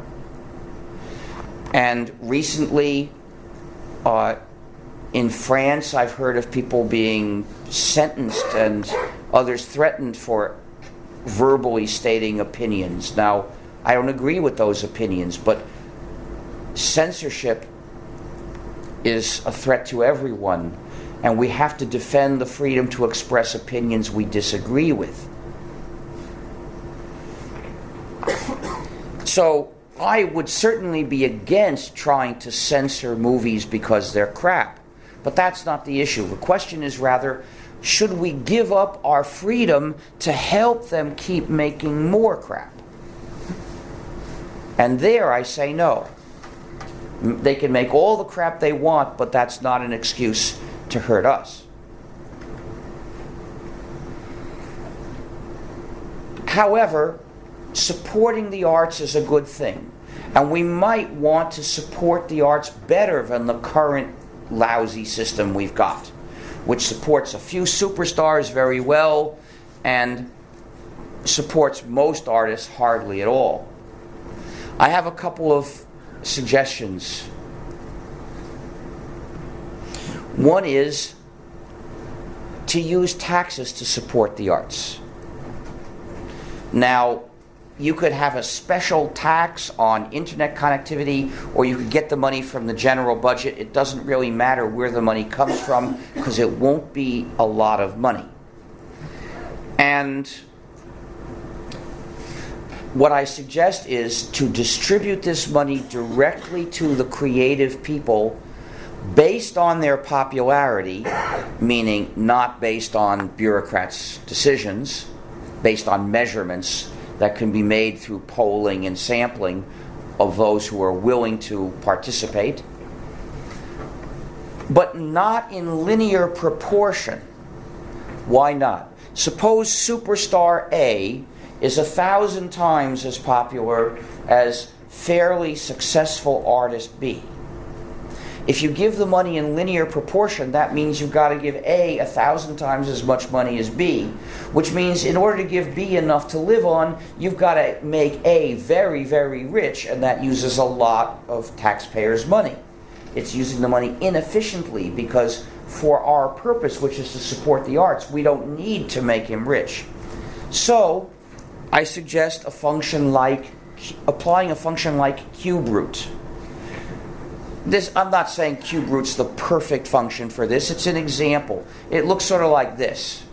Well, the cube root of 1,000 is 10. If we use the cube root to adjust the raw popularity, then A, having 1,000 times as much popularity, would get 10 times as much money as B.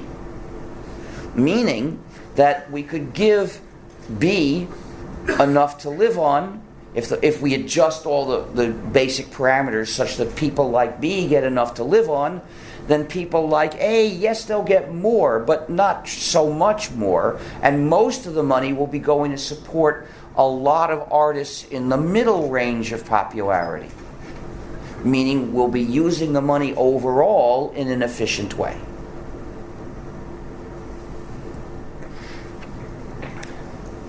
That's one method. The other method is voluntary payments. Suppose each player had a button you could push to make an anonymous voluntary payment of perhaps, say, 25 pence to the artist that made the last work you played or the one you're playing now. And you can do that if you want. But nothing tries to punish you if you don't. It's entirely voluntary. A lot of people will do it because it's not a lot of money. I think all of you could afford to push that button once a week, and maybe even once a day. Of course, there are some people who can't afford that, who are poor, and they will never push that button, and that's as it should be. We don't need to squeeze money out of poor people to support the arts. There are enough non-poor people who will be happy to do so. So we can leave it to them and let the poor people alone.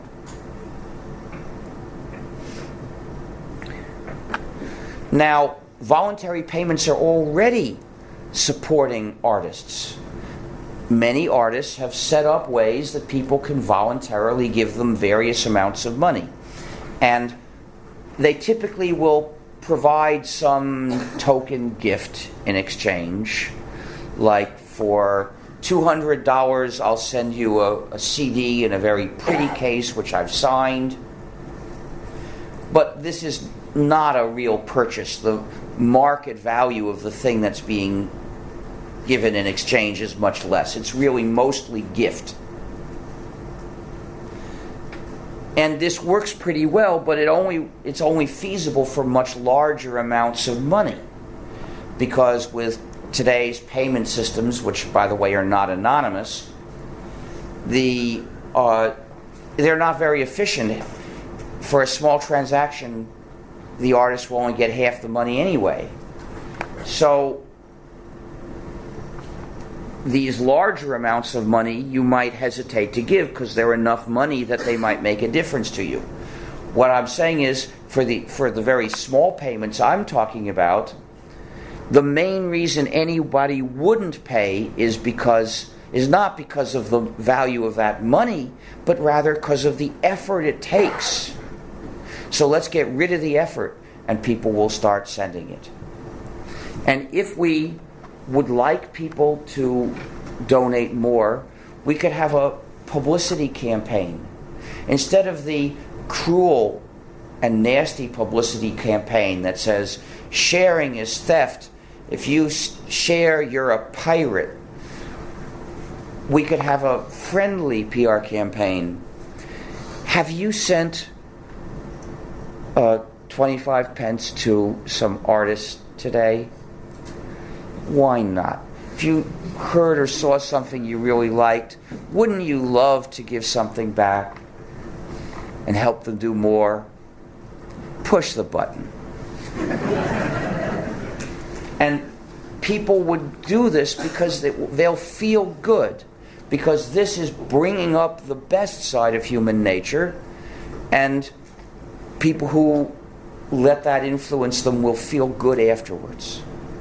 So they'll want to do it again. So that is my talk. For more information about free software, look at gnu.org. You can also look at the Free Software Foundation's website. That's at fsf.org. There is also the Free Software Foundation Europe at fsfe.org. And both of those organizations would appreciate if you join.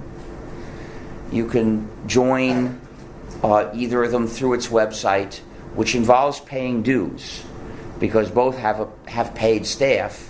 Now, I'm not part of that. I'm a full-time volunteer for the FSF, because as president, I want to set an example of volunteering. But we have paid staff, and if you join, you help support them.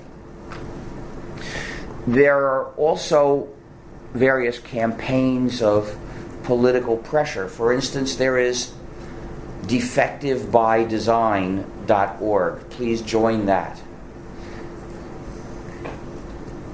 And at this point, I would like to auction this adorable GNU on behalf of the Free Software Foundation.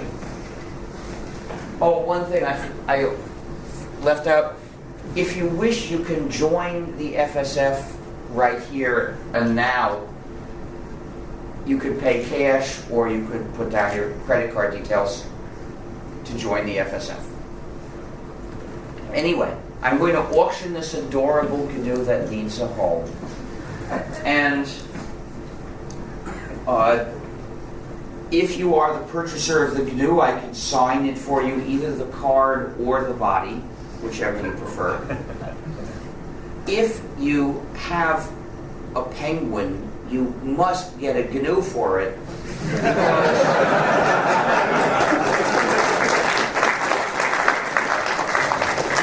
Because as everyone knows, a penguin can't hardly function without a GNU. All it could do is talk on the telephone. So you can pay either in cash or with a credit card, but it has to be a real credit card, something you could use to make a telephone order.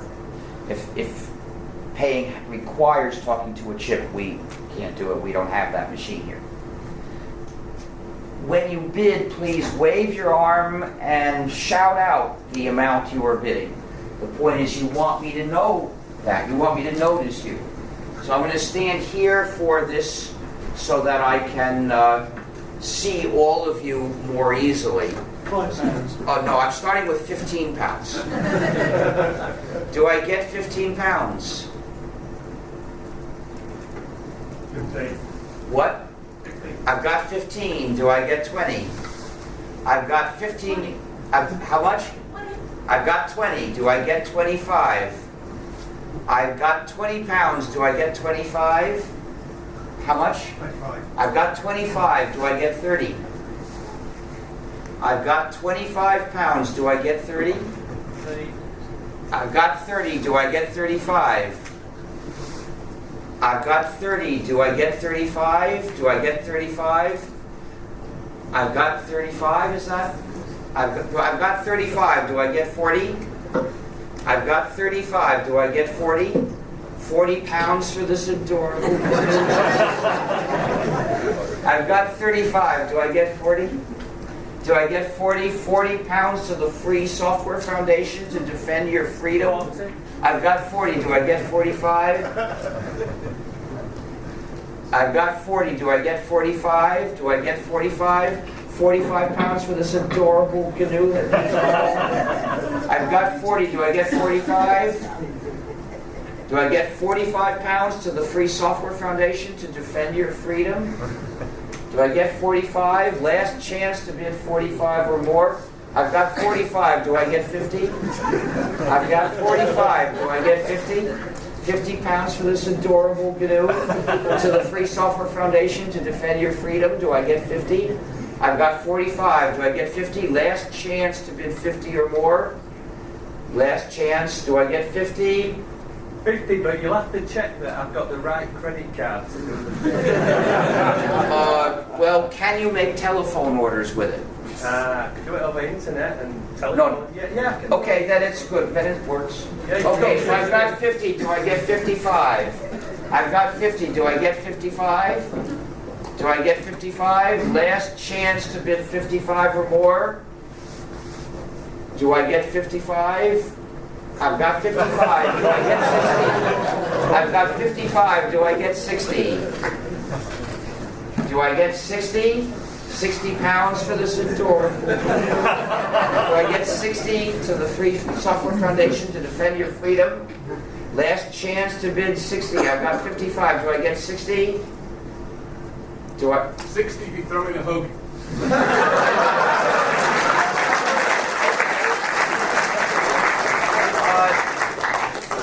I've got 60. Do I get 65? I've got 60 minus a hug. Do I get 65? Do I get 65? Do I get 65 for this adorable GNU that needs a home to the Free Software Foundation to defend your freedom? Do I get 65? Last, I've got 65. Ah, what a relief. I've got 65. Do I get 70? I've got 65. Do I get 70? Do I get 70 to the Free Software Foundation to defend your freedom? Last chance to bid 70 or more. Do I get 70? Going. Gone for 65.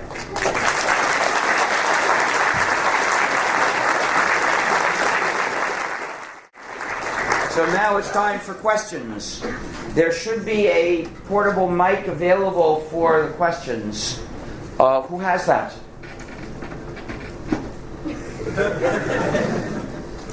Who is the person who is dealing with recording this?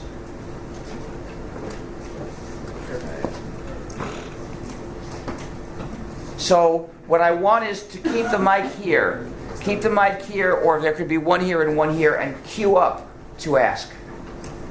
It works much better this way than carrying the mic up. If you could hold the mic here so that people can come here and queue up to ask questions.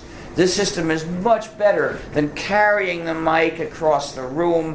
It takes so much time, it's so boring. And not only that, if you queue up, it's always fair because you'll get your turn to ask your question. You don't have to worry about whether I'll see you. It's, come on. And do speak loud because I'm a bit hard of hearing. You spoke a little bit about the economic model that would support artists and so ensure a freedom. Well, I suggested a few. If you, but in terms of software, particularly in terms of, because it takes a lot of time often to do research. Well, actually, we don't have the problem so much in software because we're already making lots of free software. Now, the methods I proposed for supporting artists, it's hard to adapt them to software, and the reason is, with software, you often have so many contributors that the problem of deciding how to divide that money would be very, very hard.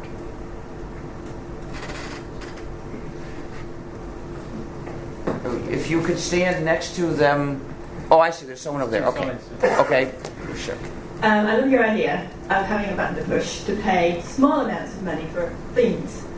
But, I mean, have you examined how this is going to work? I mean, how much does something like PayPal actually take from... I think it's around 50% for small payments with PayPal. And you have to identify yourself, too. Exactly, that's another problem. I mean, I like to use free software or shareware where you're supposed to. Well, shareware... They offer you to give them some money voluntarily. But the difficulty is actually giving them the money. I agree. Now, you've got to invent. You're a genius. Well, the technology has been invented. The technology already exists. The problem is at the social level, getting it put into use. Technology for anonymous digital cash exists already. But I should point out that shareware typically is not free software. The users don't get the source code, they can't change it, they can't study it, so it's just as unethical as the proprietary software. I wouldn't use it if they paid me to. Thank you. You've spoken a lot about economic rights and restrictions on return and... Well, I didn't talk about economic rights. I've talked about restrictions on citizens. Yeah. Yeah, but there's a bit more to copyright than just simply economics. There's also the dignity of the author. There's a whole load of rights called moral rights. Well, I already addressed that, I think. Have you? Yes. I mean, the right to not to be misrepresented, the right not to be aware. Yes, I did. I addressed that. Okay. But remember, you can deal with not misrepresenting someone by marking modified versions. Quoting passages is a useful thing and should be allowed, which is different from publishing a modified version of the work. Well, that's a different sort of thing altogether. That's a limitation to the extent of the monopoly. Or the extent Yes. Well, I'm talking about reducing the monopoly somewhat in different ways for different kinds of works. For a work that does a practical job, it's not representing anybody at all. That's not part of it. That's not part of its contribution to society. On the other hand, a statement of opinion is representing someone. Okay, I'll accept that. Hi. Shouldn't the designs of everything be free? Everything's designed these days, I expect, by computer. You were talking earlier about the audio recorder. Okay, may I respond? Okay. It wouldn't do us any good if the design of that were free because we don't have a way to turn that design into an object. That may change. People are starting to make cheap 3D printers, but they can only print plastic. In 50 years, maybe we'll have personal fabricators that we can use to make the digital hardware we want. And in that case, yes, it will be absolutely essential for the designs to be free. Okay, I mean, this is, as you said, this is beginning now with Fab Labs and things like that. Yeah, well, the designs for those have to be free the designs for functional objects, the designs to be printed out as functional objects, those must be free. And the designs for decorative or artistic objects, well, those must be shareable. In other words, I think that the same three categories and my recommendations for them will be appropriate for new technologies. If some additional area of life enters into the area where we can copy, then I believe these same conclusions will apply. But today, for most physical objects, it's just irrelevant because we can't fabricate them ourselves. Well, when things break, you can't make things to fix them. You know, if you need a little thing to fix something, you usually have to throw the whole thing away. If something little goes wrong in your printer, you need a tiny bit of plastic. You can't just make it. And well, I just think the designs of everything should be free, so everyone's free to improve designs. The thing you need to make to fix your printer might well not be a part of the printer. I don't know, but in any case, the 3D printers today print a particular kind of plastic which might well not be what your printer's made of. Basically, 3D printing is just in its infancy today, and I think it's a mistake to try to demand a solution today for a problem of the future. It's unnecessarily hard. Let's solve the problem of the future with future technology. There is a problem with resource limits, with environmental destruction, with basically trashing the planet. If humanity continues the course it's on. Yeah, but that's a different issue. Well, I think if the designs of everything were free, we'd be able to produce stuff more efficiently. But most stuff we can't. Most stuff we can't produce. Ends up in the landfill. Sorry, those are two separate things. Everything produced ends up in the landfill. Those are separate issues. There's no reason to think that we would affect the landfills very much based on whether the designs of certain things are available for 3D printers. So little is being made with 3D printers now. The point is, you're talking about a problem that may be important in the future, and I'm saying let's cross that bridge when we come to it. If the designs were free, then anyone could make things. It wouldn't only be... No, actually, you're a mistake. That's mistaken. No, that's not true. Why not? Most things can only be made in a factory. The 3D printers can make a limited, tiny subset of the things we make. And that's why, for most things, this issue wouldn't have any effect. Well, I'd like to be able to buy an open source washing machine. Well, I don't want anything to be open source. That's well, yes, the point is, you can't make a washing machine that way yet. 3D printers are not up to it. Well, you were the one that brought up 3D printers, aren't they? Right. Well, 3D printers are the beginning of personal fabrication.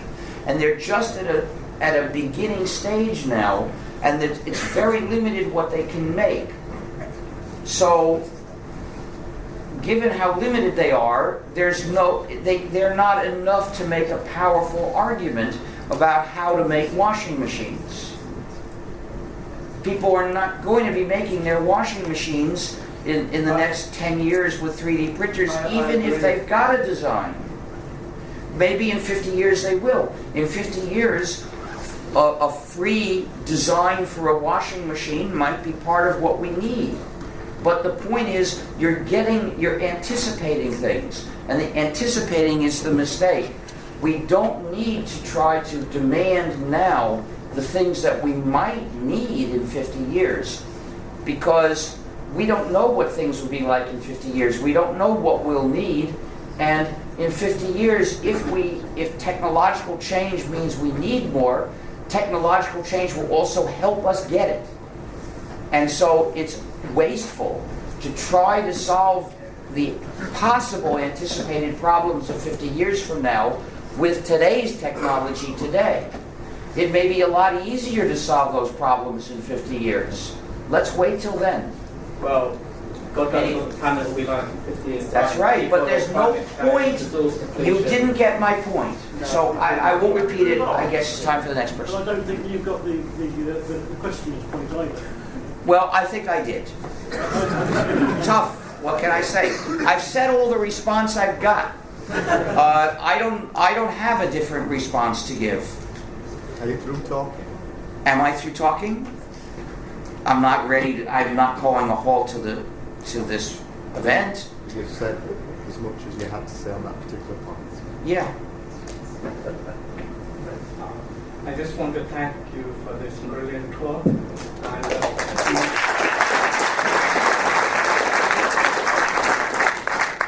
my point is like you mentioned about the burning of the Quran, and this is a book which says there is no compulsion on religion.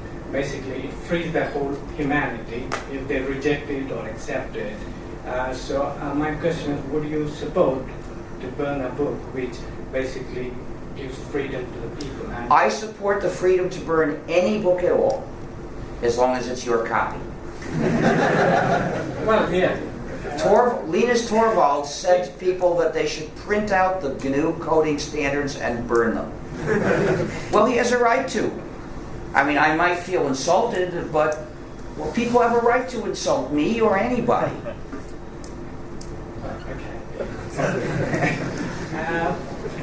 What do you think about patent when it comes to that?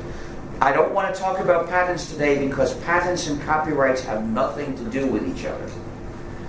Now, and if I talked about patents today, I would be supporting the widespread mistaken idea that they are similar. They're not similar, they're totally unrelated. Why would anyone ever confuse them? It's the fashion to confuse them, to lump them together. There is a fashionable term, quote, intellectual property, unquote, which tries to generalize about a dozen or more different laws, copyright being one and patent law being another. Well, these laws are totally different.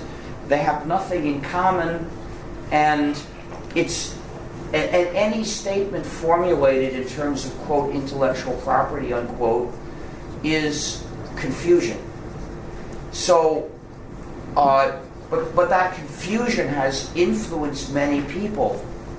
And they see other people using this term and they think, this is the way we're supposed to speak today, so I have to use this term too. And as a result, they make their statements vague. I want to be careful not to encourage that mistaken practice. I have given a talk about copyright law. I've said a number of things that relate to copyright law. They don't have anything to do with patent law. Patent law is a totally different topic. And I'd rather not talk about it today because then people would think they have something to do with each other. But the thing is, you mentioned about the three freedoms, freedom 0, 1, and 2, and 3, Yeah. which are basically not allowed when people patent their product. Patents are an important issue, but it's an issue unrelated to today's issue. But it's related to freedom, right? Well, the thing is, Thank you.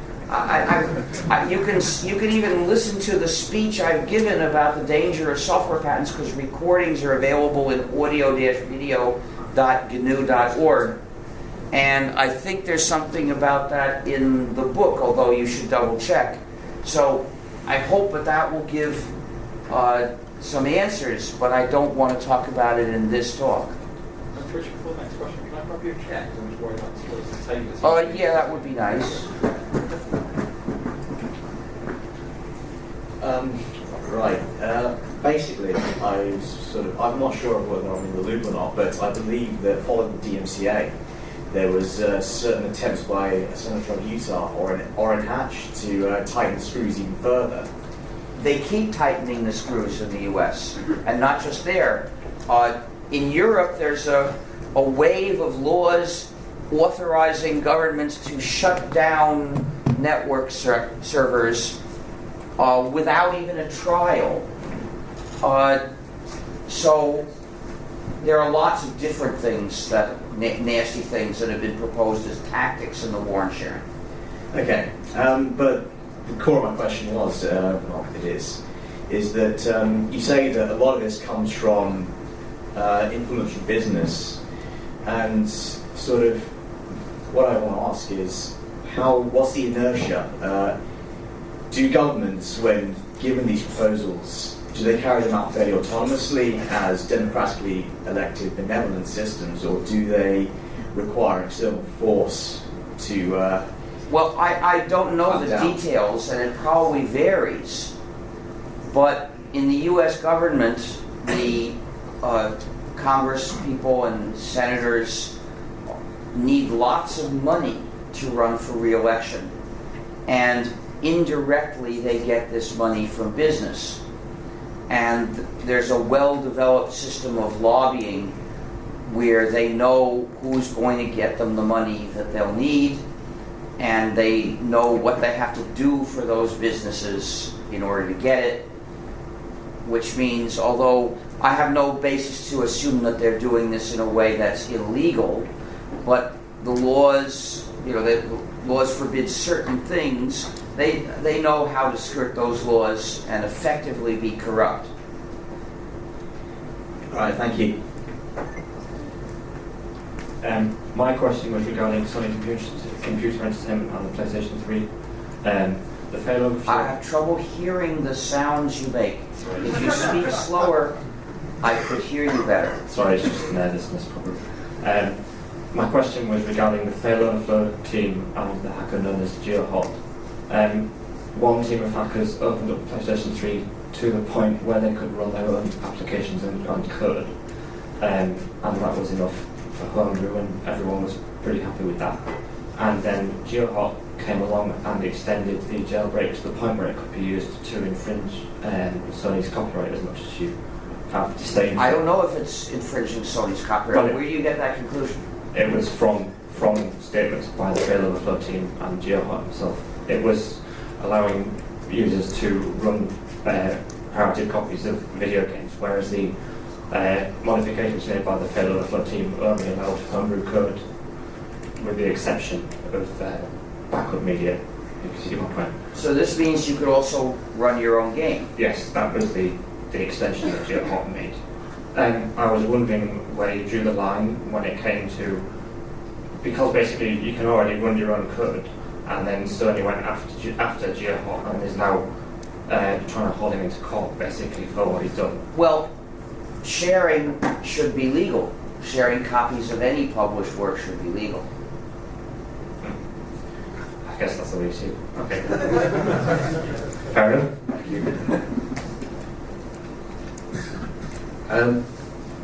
Is it fair to say during your talk you referred to some corporations as megacorps and there's terms bastards as well? I don't know whether you relate to that. I don't remember when I said that. I think I was talking specifically about companies that convinced our governments to make laws to attack our freedom in order to help them. So when you say megacorp, is that because you feel they're too big, or you have... Well, the bigger they are, the more political influence they have, typically. So it's more because the way they interact with the political and citizen community sphere. Well, that's what's bad. That's what I'm criticizing. Now, calling them... The term megacorporation just refers to their size. Yeah. Is in general you see that you cited a few that started conspiracies, as you call them. But do you have any example of non-conspiratorial megacorps that you feel is beneficial? I don't know. You don't know. In general, I think that it's dangerous to allow such large companies to exist, because they get power by being so large, and then they make threats against governments. And you can see the effects of that around the UK right now. So they were able to make a financial crisis.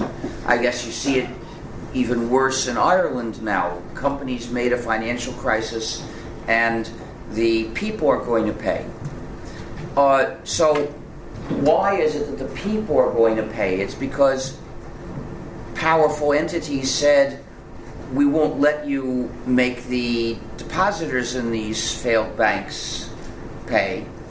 Of course, it's good to insure deposits of individuals up to a certain point so that they don't become impoverished. But beyond that, why should the people have to pay the debts that these private banks had contracted? Well, they were pressured. The government was pressured to do something that was going to hurt the country for a long time.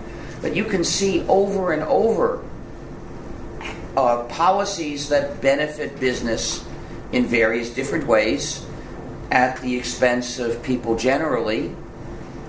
And business can do this because it has political influence. And the bigger businesses get, the more political influence they have, they get to be considered too big to fail. Well, any business that's too big to fail threatens us all. So we need to make these businesses smaller, like make them split up into multiple businesses that are not so big and they're not too big to fail. That's one solution. There are various ways to achieve this.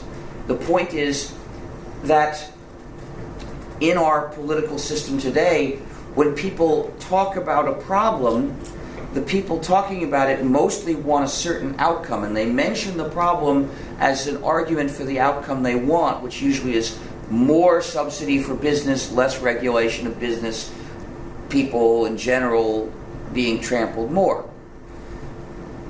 And so they mention that the business is too big to fail when it's in danger of failing. And the rest of the time they don't say, this business is too big to fail, we're having reasonably good times now, let's do something to make it split up so that if anything were to go wrong in the future, it wouldn't be too big to fail. And it wouldn't cause us a big problem if it does fail.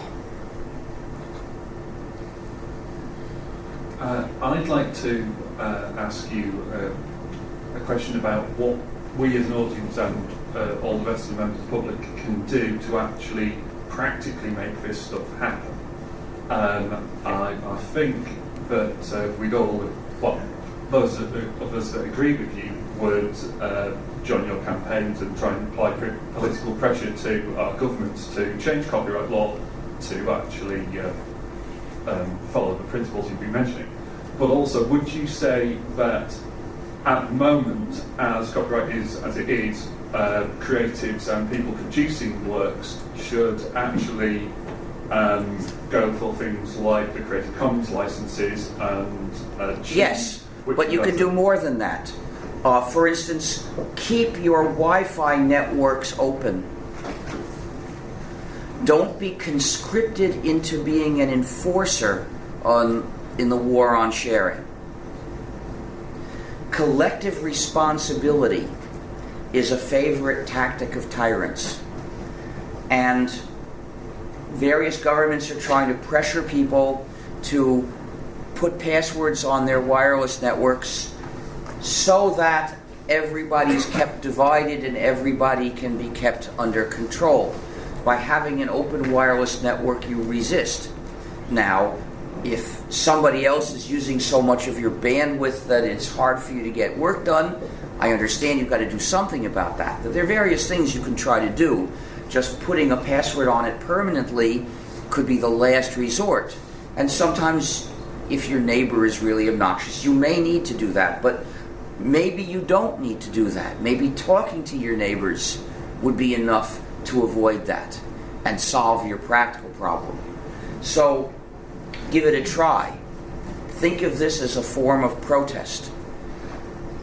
And I think that alternative voting is also important for this, because that would enable people to much more effectively express their support for a political party that says, we're going to end the war on sharing. Great. And could you actually point to, is there already a project to do micropayments thing you were talking about? I didn't talk about micropayments. Well, you know, a quarter of a pound is not a micropayment. It's a small but substantial payment. Micropayments the term micropayments usually refers to something different, namely compulsory payments that you have no choice about. I'm not in favor of that, because that's part of a system of DRM. So please don't call this micropayments and give people the wrong idea. But the technology for things like that exists. The hard part is getting it adopted, and I don't know how to do that. I can only propose it as an idea. Okay, I shall go. Are you suggesting that I should go and search myself rather than you actually giving me a name of a project? I don't have any name to give you it. Flatter.com. What? Thank you. Flatter.com. Well, that's something somewhat similar, in that it's a way. It's also a project to make it easier for people to voluntarily give to some artists. So in its general spirit, it's similar, but in the details, it's different. Hi, apologies if I'm missing the point a bit. In what you're talking about, it's going to, if it all comes about, bring around change. Now, change scares a lot of people. So is it fair, is it right for us that want freedom to scare people? I don't understand. Because we want, or we feel that we want change. That means that business will be done differently, governments will talk slightly differently. These changes, I personally think, will scare some people. Some people. I think that's right. But is it fair for our greater good to scare people? You can't. Sorry, put people are in you fear. saying that? I don't understand. I don't follow. Are you proposing that we should go out of our way to scare people as a political tactic? No. Sorry. I don't understand. Sorry. What I'm saying is, as change happens, as long as Are you change saying happens, that you think that people should never propose a change that anyone might be scared of? Because I don't think that's true. And lots of other changes that are much nastier are being proposed, that changes that are going to hurt people a lot. And the right wing has no hesitation to propose changes like that. I don't think that the change I'm proposing is going to hurt society, but some people may have less of the income that they're now getting, and so they may be not as well off. I don't think that's an argument against it. And if some other people who wouldn't in fact be hurt might be scared that they would lose something, well, the sensible thing to do is explain to them that they wouldn't. And then they'll be less scared. That could be a useful thing to do. But when something is doing real harm, the fact that ending this might make somebody worry about some discomfort, I don't think is a reason we shouldn't end the real harm. Thank you. My question is about progress and innovation. Do you think we'd be where we are today with sort of digital integration of just about everything, and most people are on a computer without large commercially driven companies? I don't know, but I don't think it matters. I'm more concerned about our freedom as software users than about how much software use we're doing. Because that people are using software and computing can be good or bad. We shouldn't base our thinking on the presumption that that's good. I don't think we should try to maximize how much computing is done. Computing may be useful, but I don't think it's a good thing to have unless it respects our freedom as well as being convenient. So I would like to have as much useful free software developed as possible and have as little proprietary software exist as possible. That's my idea of the criterion we should try to maximize. All right, thanks. Do you think it's a danger that a lot of computers are being hidden behind terms of appliance? So, for example, an e-book reader is not sold as a computer, and therefore users don't expect to be able to do the things which it can do, which they would otherwise expect if it were, say, a desktop. And the same with phones and with music players, which are locked down, but which the users don't expect. Wait. First of all, a lot of phones, this is a complicated issue, and what you said is not entirely true. First of all, there are some things which are appliances which happen to be built using computers, or maybe they're built using computers, and maybe they have software in them, but it makes no difference to us. And I don't see that we need to be concerned about that. Then there are other things like smartphones, which are general-purpose computers, and users are installing software on them all the time, and I think users are more and more aware that they are general-purpose computers. So I would rather describe that by saying this is another kind of general-purpose computer that users are using. And then there are things that are sort of on the boundary, where it's possible to install software in something, but it isn't the normal use. And I think it's just barely okay to think of those as appliances. But some of these devices are malicious. That's a separate question from whether they are computers and you deserve free software in them and deserve to be able to change the software any way you like. It's not about the computer or the software, it's about the freedom to use it as you... Right, well the point is some of these devices are malicious and they're designed to restrict what you can do. And that's nasty whether the device is a computer or an appliance or whatever. The type of device is irrelevant if you haven't got the freedoms to... Yeah, and my point was that users a lot of the time are, I would say, duped into expecting less from their device as it's marketed as an appliance. That's buying the wrong device then. Maybe. I'm not sure. I tend to think of that as a side issue and I don't have strong opinions about it. If they're really being lied to, well, it's not good to lie. But on the other hand, the fact that there is a processor chip in something, that doesn't mean that it's necessarily bad that that processor chip is being put to doing one specific kind of job, and it's not the job of running programs for you. To be a general-purpose computer is not about how something is built. It's about what job it does for you. A general-purpose computer is a platform for installing programs to do lots of different things. And so that's different from an appliance. And so they may have the same processor chip. In other words, I'm saying this distinction between what is presented to you as a platform for running programs and the appliance is a real difference, even if they have the same processor in them. But malicious appliances are just as nasty as malicious computers.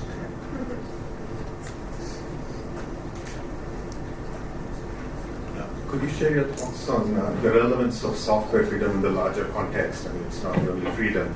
Along with the DMCA, many other laws were passed around the world, not just in the US, that attack our freedom in more fundamental ways.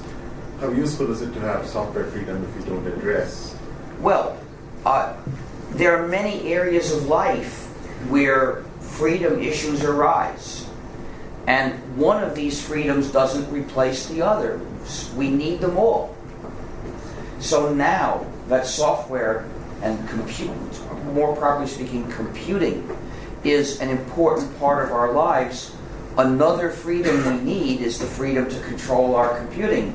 But this doesn't eliminate the need for all the freedoms we needed 50 years ago. Those issues are still just as important as they were. So I don't think that free software automatically makes a regime just. Having some free software in China doesn't make the regime just. Having some free software in the UK doesn't make the regime just. We have to fight for the other freedoms too. And nasty things can be done with computing that we can't solve by having control over our own computers. For instance, the Stalinistic system of surveillance in the UK keeps track of everybody's car travel. Now, that I consider intolerable, and people should not be tolerating it. We can't fix that by doing anything with our own computers, because that surveillance is being done by the state's computers. But that doesn't make it any less tyrannical. It has to be hard for the police to investigate. It has to be just barely doable enough that they can do it when it needs to be done. And no easier.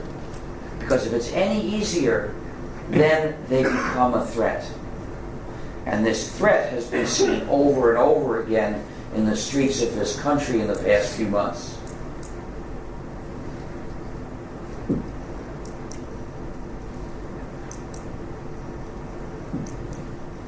Richard, I know you're very concerned about education, and I wonder whether you see a danger in terms of a de-educated population using computers, such that a typical computer user will have, for example, no idea what source code is. Perhaps they'll not even have any understanding of, what software is. I really don't know.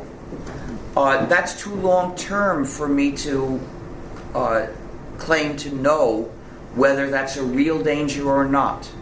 I would expect that today the fraction of people who learn what software is increasing, and the fraction of people who learn how to work on software is increasing. Whether there's a danger that might disappear, that's one of those future possible problems that I'm going to leave till the future, till we see if it's really going to happen. Because we're not in a position today to figure out how to prevent that problem if it's going to happen.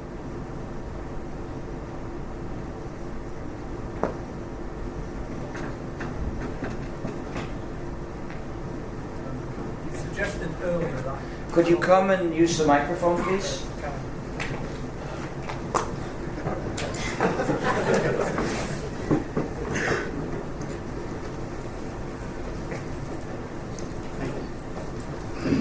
You suggested earlier that it's not really in our interest to run software on appliances, for example, where they're not general purpose. No, I didn't say that. What I said is that's not part of their normal use. Okay. And I'm not going to say that it is outright wrong to make an appliance which has a processor in it but is designed to do a particular thing. I don't want to be that radical. So would I be right in suggesting that one of the freedoms isn't the freedom of compiling and executing code on any hardware that we choose? I wouldn't go so far, but on the other hand, I think it's nasty of them to actually try to stop you. My microwave oven might have a processor in it, or it might not. I don't know. It makes no difference to me as a user of the microwave oven whether it's built using a processor or with some special kind of control chip that doesn't have a processor in it. On the other hand, it would be nasty for them to stop you from taking the microwave oven apart and putting a program in there. So the point is, I do not say the software in that microwave oven, if there is any, must be free. I don't object to the fact that they didn't say how they built it. They didn't, and if it is a processor, evidently they didn't give me source code for the code in it. But I don't complain about that because that code doesn't impinge on me. On the other hand, if you really want to take that microwave oven apart and see if it's got a program in there and write a program for it, I don't think there's anything wrong with that. And I think it would be wrong for them to do things to stop you. And nowadays, that's becoming a more and more common practice. And if a device has a computer in it but it's not a computer. They still shouldn't maliciously try to stop you from installing software into it. Thank you for your time.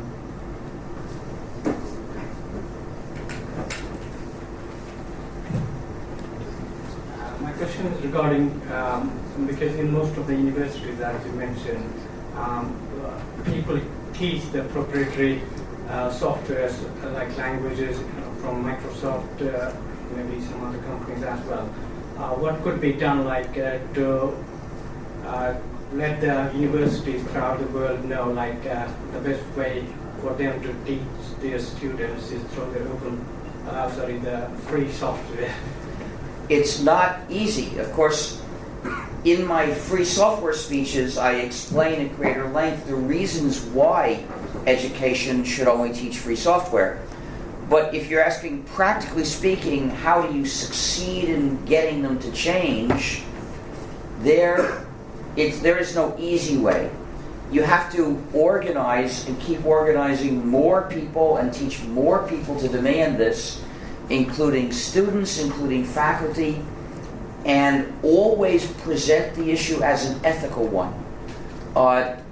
If they try to make it be about just practical things, you have to say, no, the question here is what's a good or a bad thing for a school to do? And working together with the allies you found, you'll keep looking for new ways, and you might succeed because some people have succeeded in some places. But I don't know, I wish I could tell you, follow these rules and you'll succeed, but it's not that easy. Maybe we have to try to develop in all universities the free software societies. We can Yes, educate but the point is that the Free Software Society should explicitly say this university should not teach proprietary software. It's wrong to do that.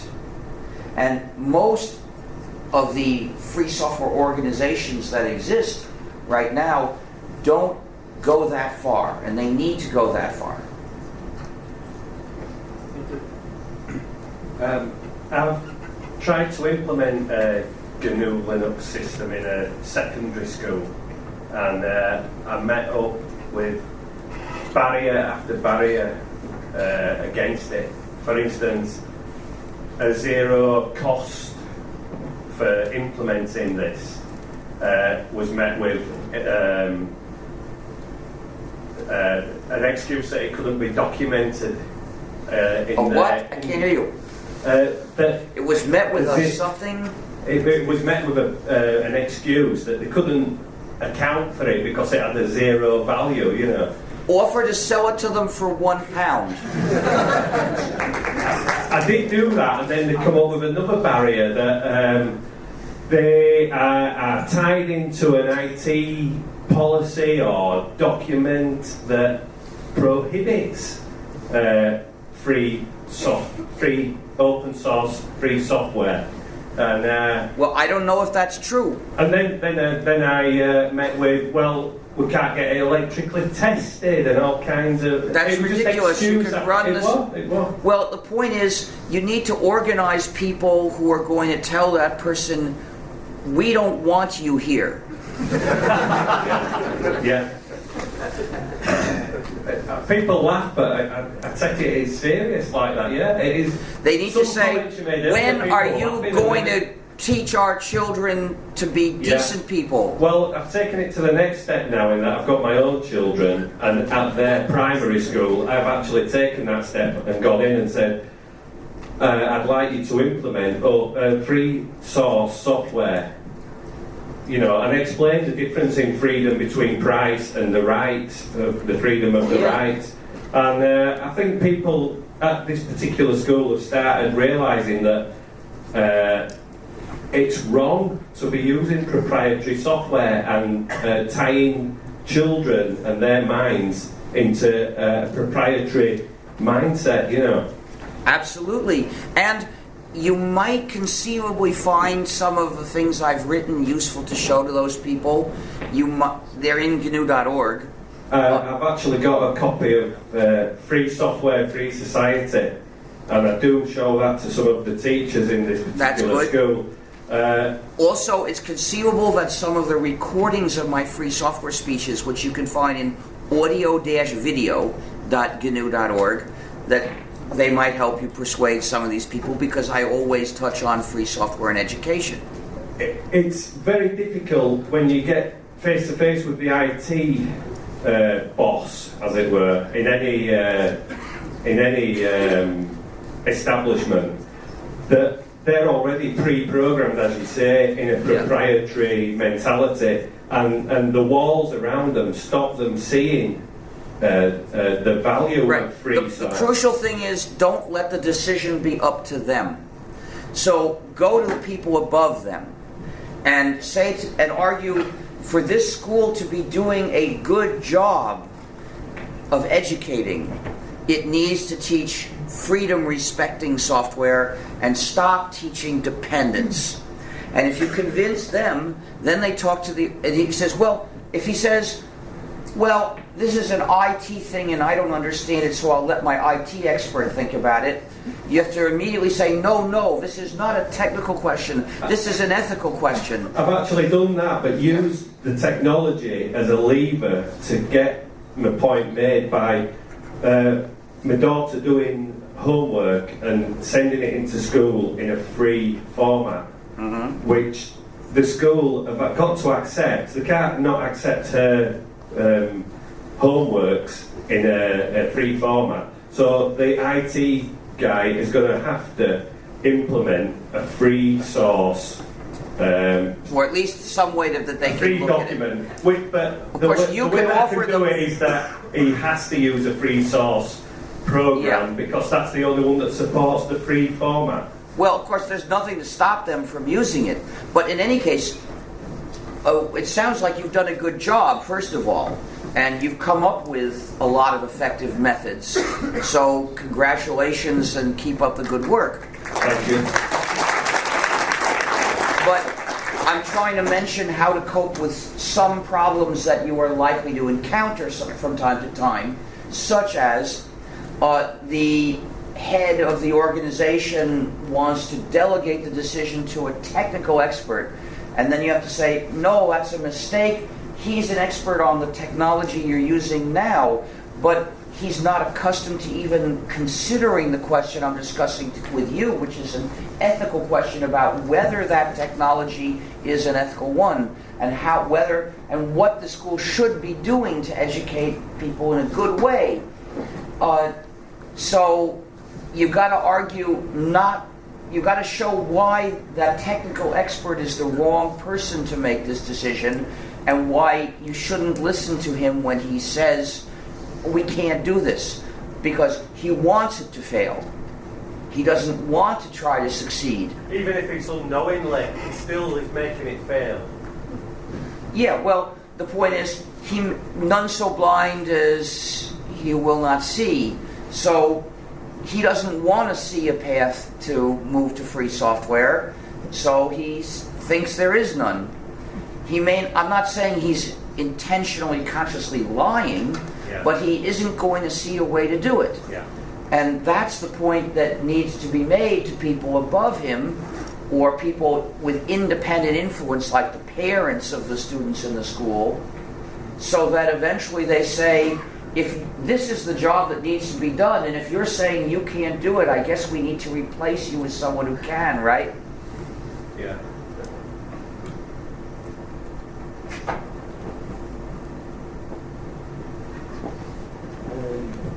Hello. You outlined your suggestions for copyright regime for the three different types of published works.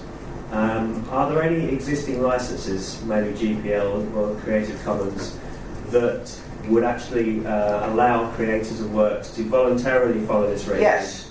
In fact, for artistic works, I think any of the Creative Commons licenses is okay, because all of them at least give the freedom to share. Now, some of the Creative Commons licenses are free licenses. And so for the works that need to be free, you could use those. For software, though, you should use a free software license. Particularly, you should use a free software license that's at least compatible with GNU GPL version 3 and future.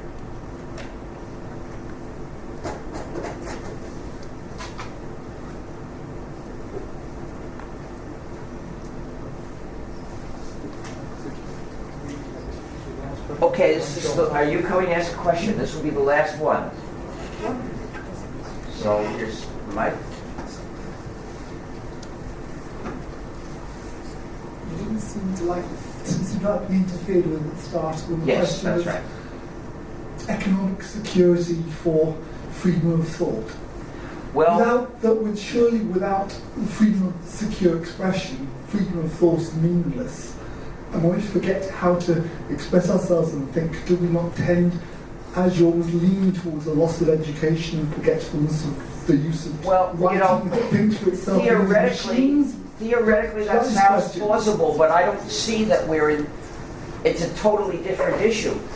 And I don't know if I have much to add to what other people have said elsewhere about that issue. Of course, I'm in favor of the freedom of thought, but, and just as I defend freedom of expression of the thoughts, but I'm not sure it directly relates to this.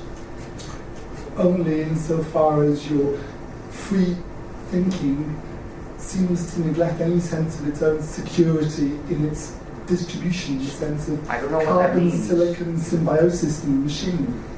I don't know what security of distribution means, or it's not a combination I've heard before. A sense of survival of the mind. Well, again, that's very general, and I'm not sure. There are people who say that using the internet leads to people who can't think clearly or as much, but I'm not convinced that's actually true. And the other thing is that the effects on our thinking of computer use and of other technological media, they seem to change every few decades. Television was doing one thing to people, which I suspect was really bad, and using computers is not doing that same bad thing to people's thinking. Maybe it's better, but it'll take time for us to find out if there's some bad aspect. Keep changing the tablets, you could go without mess and chaos to create a different, better future. I guess so. I don't know. The point is, this is outside what I think I know something about. I wouldn't want to drive you out of your mind as well. Okay, ladies and gentlemen, that's all we've got time for today. I hope you'll all join me in thanking Richard very much for giving up his time.